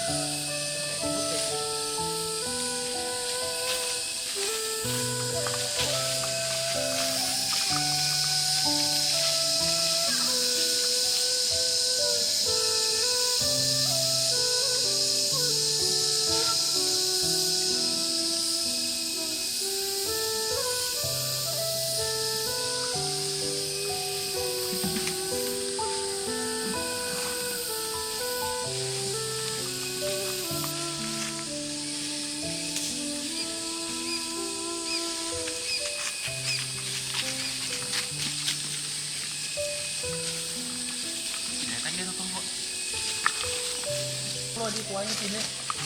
Không đâu. Đây còn đây này.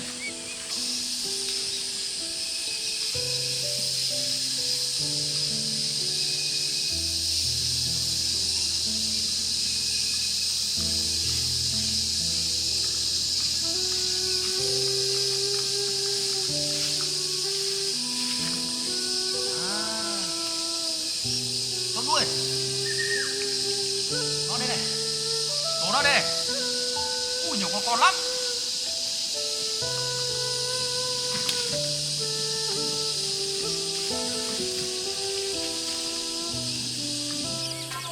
Chắc là con mẹ nó đi ra ngoài nó đi. Nó mới dọc ở tủ đây. Con đáng yêu thế nhỉ. Nó đi ra ngoài hết rồi. Bắt cho con đi mất.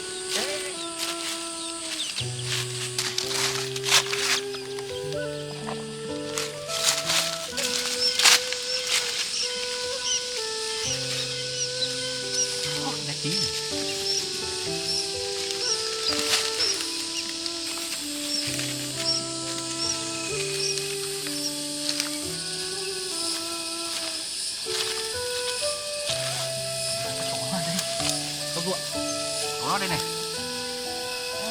Cái này chắc là nuôi được rồi. Ôi nhiều thế.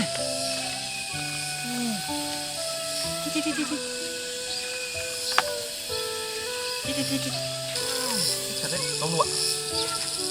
Nó làm tổ đơn giản thật đấy nhỉ. Ngay đây chứ.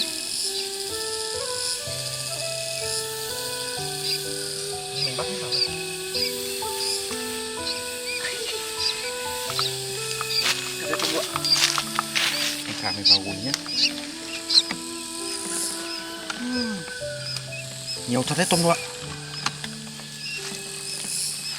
Chỉ như con gà con luôn.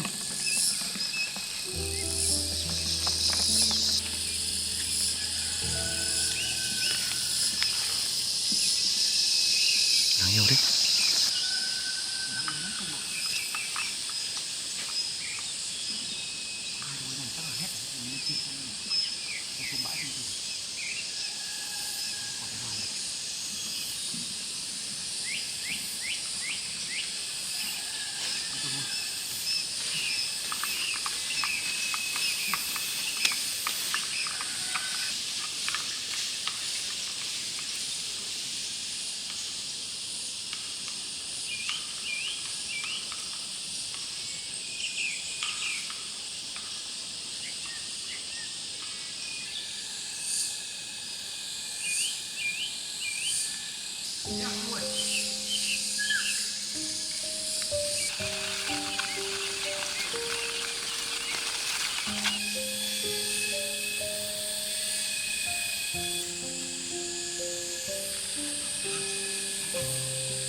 Của anh nhé. Giờ tôm buổi nhé. Anh sang cho anh đón nhé.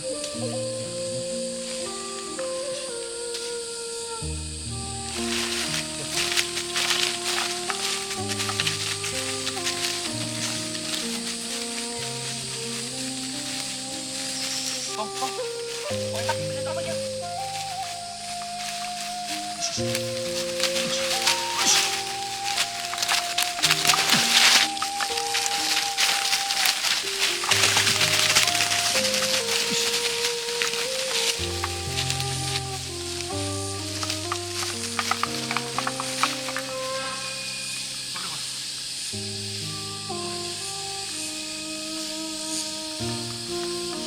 Giỏi lắm rồi.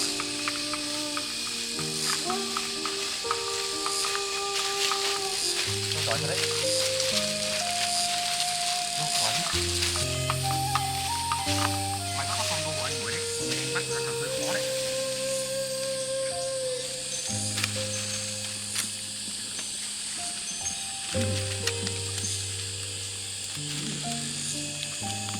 Bốn con là tôm lụa.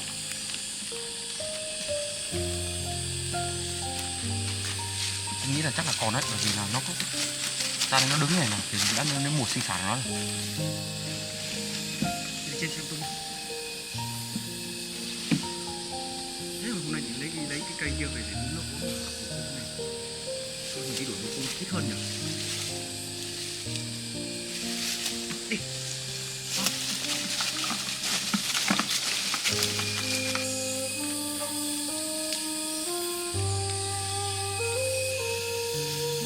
Đây có một đàn này tôm nuôi. Và con mẹ nó này tôm nuôi. Nhiều thế. Anh bắt con mẹ trước. Nó bay mất.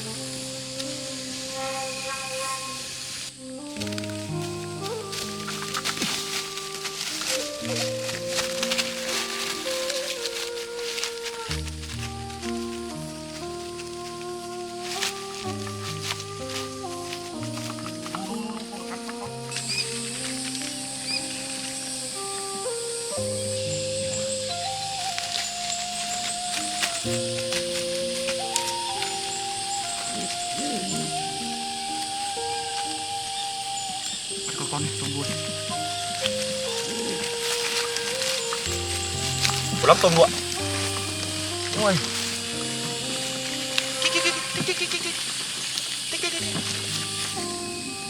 Tôm nuôi về hộ anh bắt đi tôm nuôi. Chỗ này phải mấy chục con đấy tôm nuôi.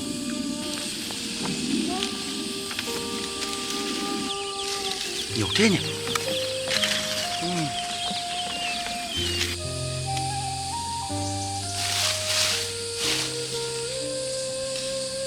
Chắc là hết rồi đấy.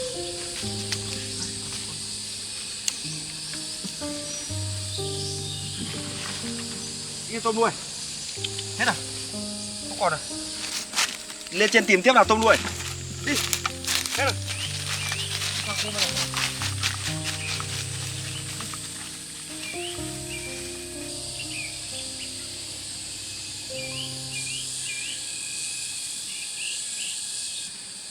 Nhìn kỹ đã. Cái này mát mẻ thật. Nhiều cây cổ thụ dã man. Nhìn tí cho mình đi trước nhé. Đi tìm xem quanh không còn.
Đồng lắm.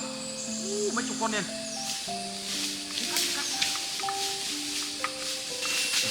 Đàn con đông thế. Tôm nuôi đừng cắn nó nhá.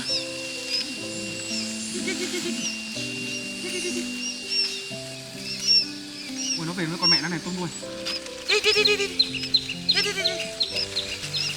Ôi đâu một sinh sản nó tôm nuôi.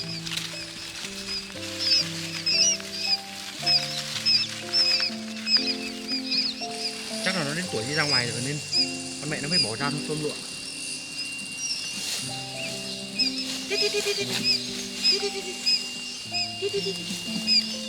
Nhiều thế nhỉ.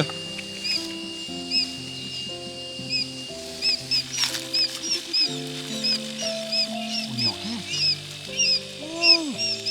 Đẻ lắm thế nhỉ. Khả năng lấy cái nón này nhặt nó nhanh đi. Nhặt phải lâu quá. Không được cắn nó nhá.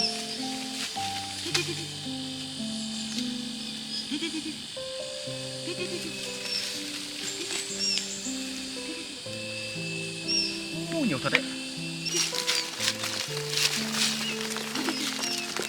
Thôi được rồi, đây, anh là cho con. Ui, được nhiều thế nhỉ. Lắm con thế.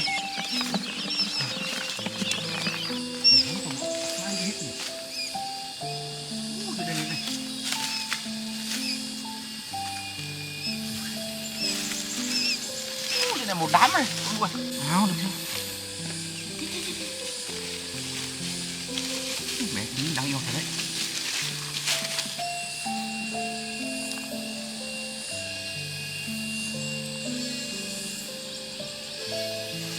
Được nhiều lắm tôm lụa cả một buổi sáng này. Được nhiều thật đấy. Số này chắc cũng phải được 8-90 con tôm lụa.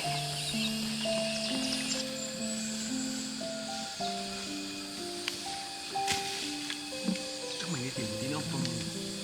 Mà anh có thấy muộn muộn rồi. Đi về nhỉ? Thôi đi về đi. Đã muộn muộn rồi.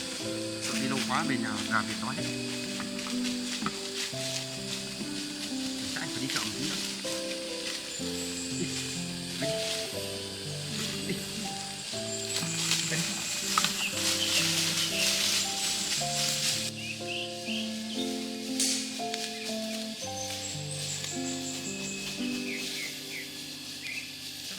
Đi về đi. Đi, đi. Đi nào tôi luôn. Ra đây nhé. Cái đường này các bạn, đường này có đường về nào mà.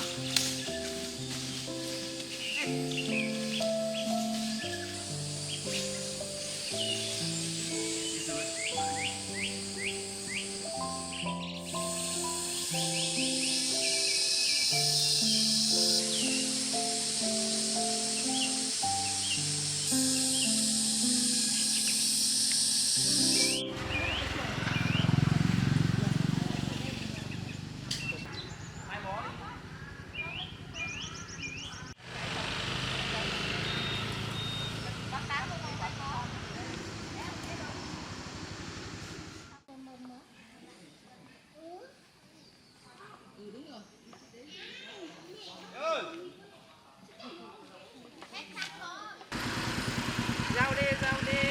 Lấy gạo mua rau cho bà đi. Mua rau đi.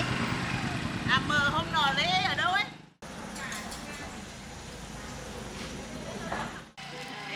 Đi một đoạn đường dài mà bọn mày vẫn một khỏe mạnh là tốt rồi. Đường chung đúng.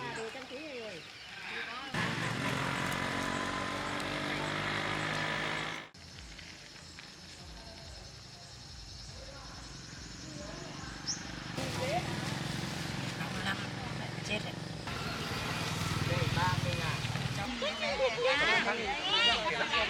Không ra đâu.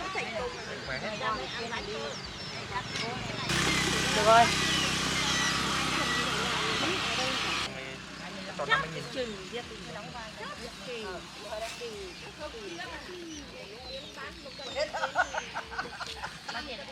đấy là chim mẹ đấy. Lấy thêm 2 con chim mẹ đấy. Nấu rau, nấu Anh chọn cho em con nào để anh trong trời đó. xuyên vừa đi á. Ăn rau đây một tơi, mới ra đây một tơi rồi. Rau đây lên một tơi. Cô chị à?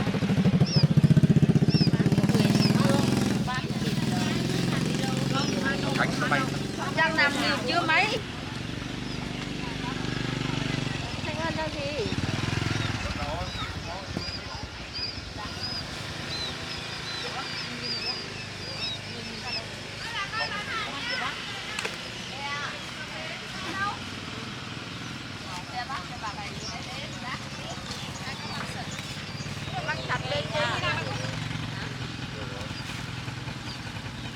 Còn mới bằng này có đâu. Đó. Cái này đi nào cái ơi. 200. 20 hay 15? 20.000. Em sẽ con chim Không thôi, không phải của nhà này đâu. Mình vừa hái vừa đi vừa hái cho nên hai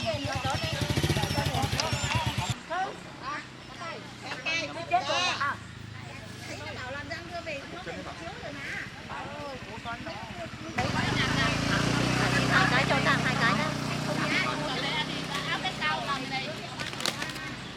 Béo thế. Nhau lắm ạ. Nhìn cái ngực rồi. kéo xuống ấy. Về tần nha. Mua con về tần. Con bao nhiêu? Còn để nấu cháo mà ăn. Cái này rồi. Hôm nay ai hỏi gì mà ở đâu có ăn cam gì đấy. Là. Rồi mà liệu chứ mà cũng chơi không mơ. Đâu thì sống là tao manh đúng cuối cùng. Lông manh thực quán ảo áp đường khô. Có mua hộ cháu chim con không? Đây là mặt hai.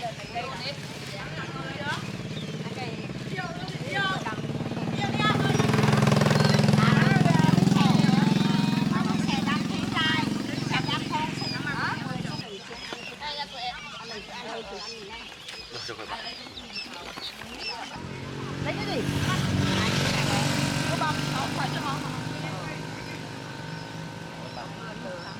Ông mưa trời đâm, chắc là lúc đó để nhớ bố. Anh khuôn có lúc con khuyên đây, anh đâm. Có cân trong có bó thế bán được.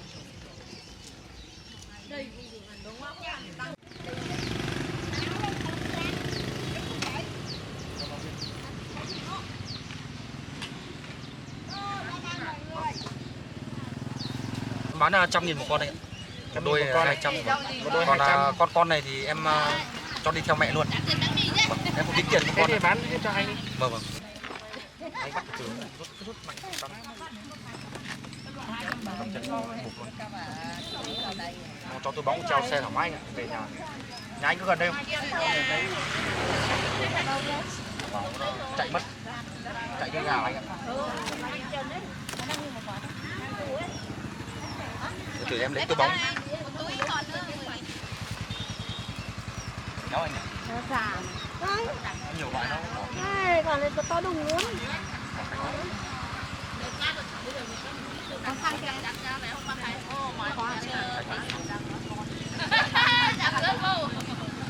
Có túi à?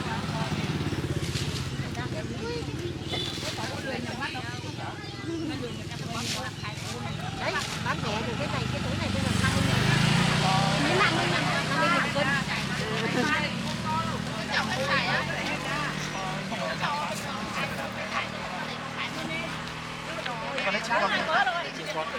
ăn ủng hộ đâu. Chim khỏe lắm anh ạ. Chim đẹp thế. Ba anh ngọn đầu đấy. Kiều ơi. Có là tiếng Rau đây, rau lang đây, rau lang ở đây đây. Kia ăn thì kia ăn, nó ngoài kia chúng ta có trong lớn này rồi. Cảm ơn nhá. Thế thế bà Hà tên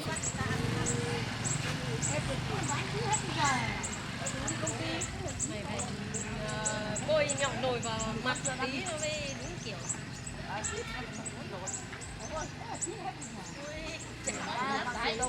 mới giờ nó lấy mùi mây nó sang hơn.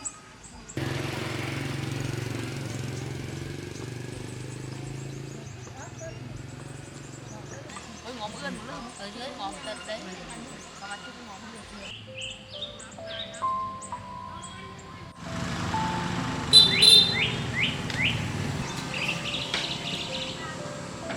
Đâu có làm gì đâu gì đâu. Đâu.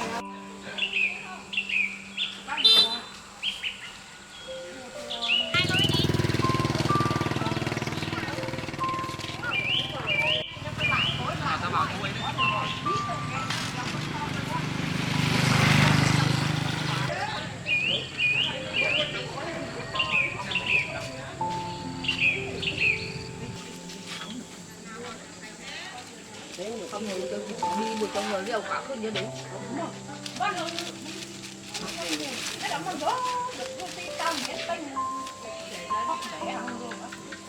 Báo đi, báo công an.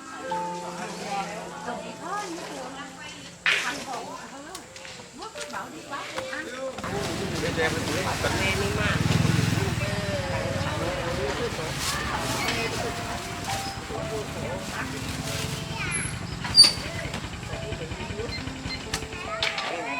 Điết. Em 5 nặng thì phải học quay hết.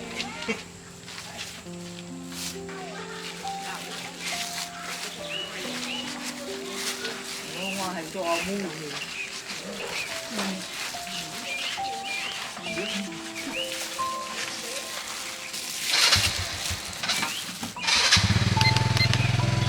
Bảy 9.000 em ơi. Chắc đúng không ạ?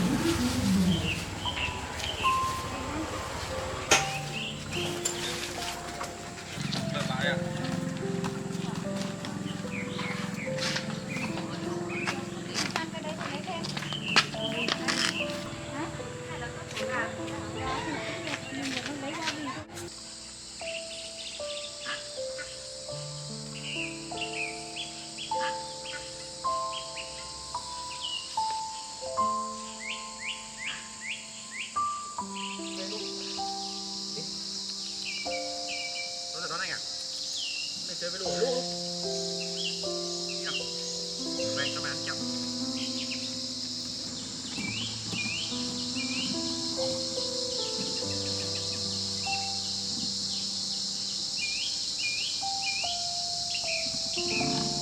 Hôm nay tại trời nắng nóng quá nên chúng ta nó mát lắm. Đông thật đấy. Không đu không được vào trong này nữa nhá, nó đốt rồi nhá.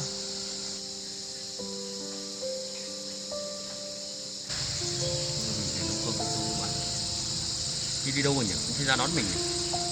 Nhiêu lại đi chơi phải ông Tôm luôn. Về nấu cơm không ăn.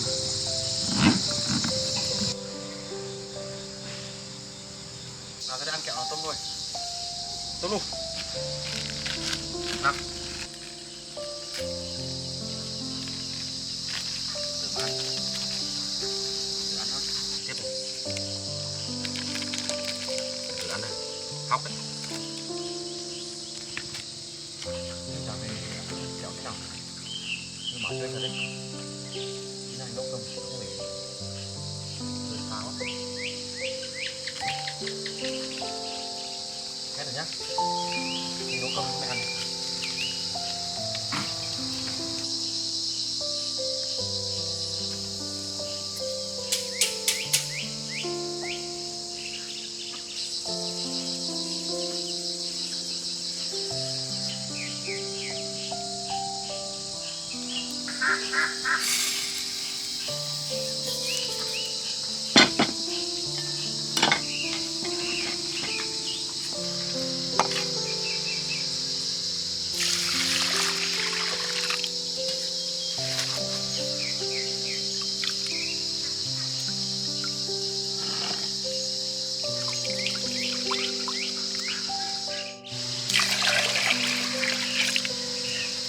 Rửa nó mới sạch được.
xuống này, xuống.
Tôm lu, đây chơi nào.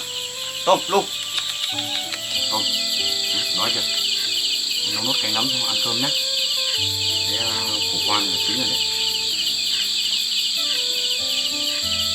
Ngày nay đi rừng vất vả nhỉ.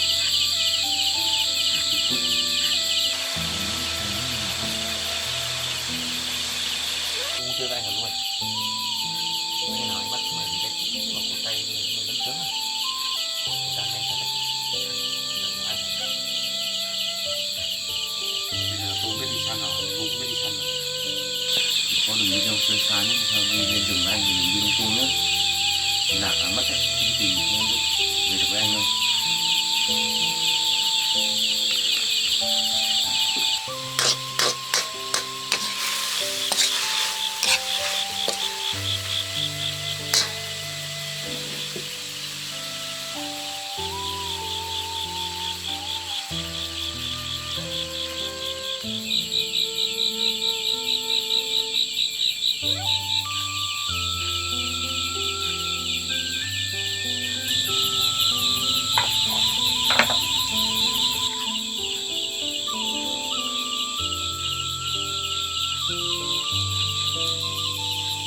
Chắc là ăn cơm nhá, mèo nhá, tôm lu nhá.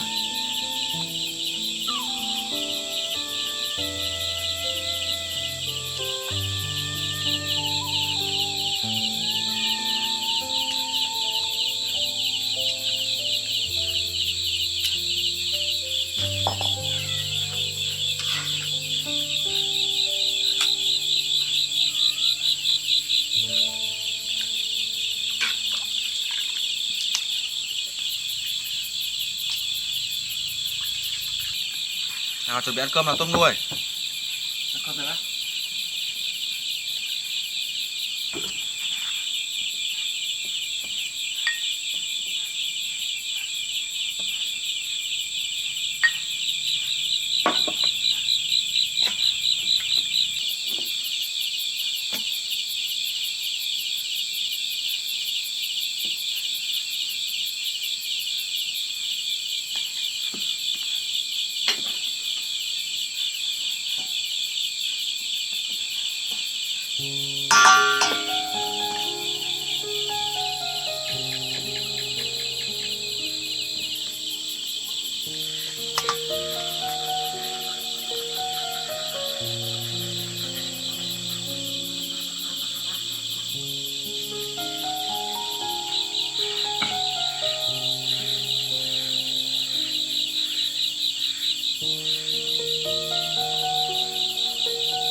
Nóng quá.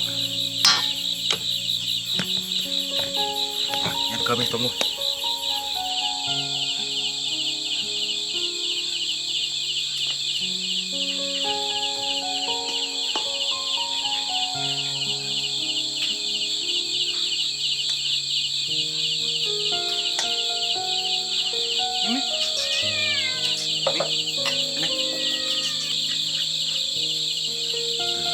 Nào tôm đu nào ăn cơm nào.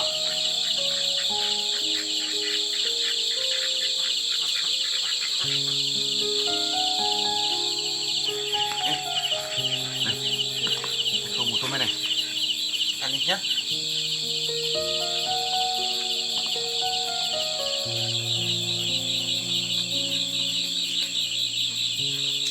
Tôm đu ăn nhá, Miu ăn nhá. Bây giờ anh ăn cơm này. Nào, thử xem có ngon không.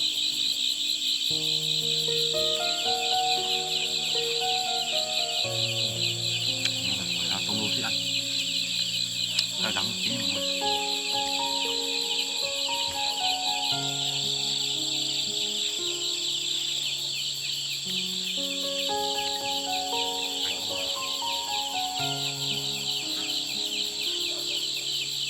Ngon chưa?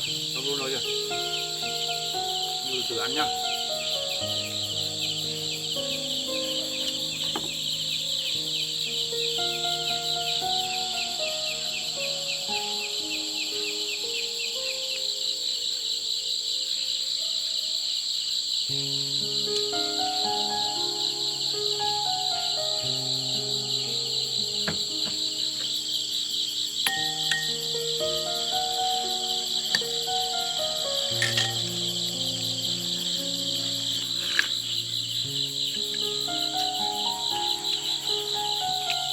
Mùa hè nắng nóng bát canh nấm ngon nhỉ, tôm luôn nhỉ, mát.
Món này vẫn còn sử dụng được.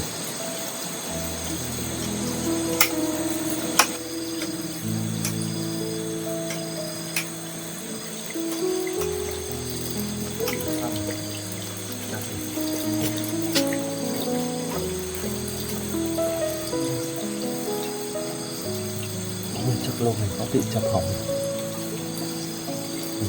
Chắc miền mai của bà không kịp phối lắm.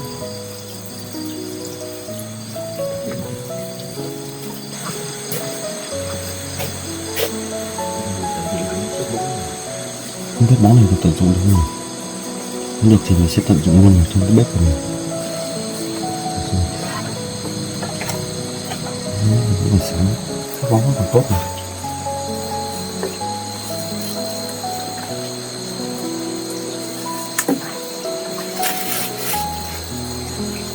Mình sẽ tận dụng này, cái bóng này.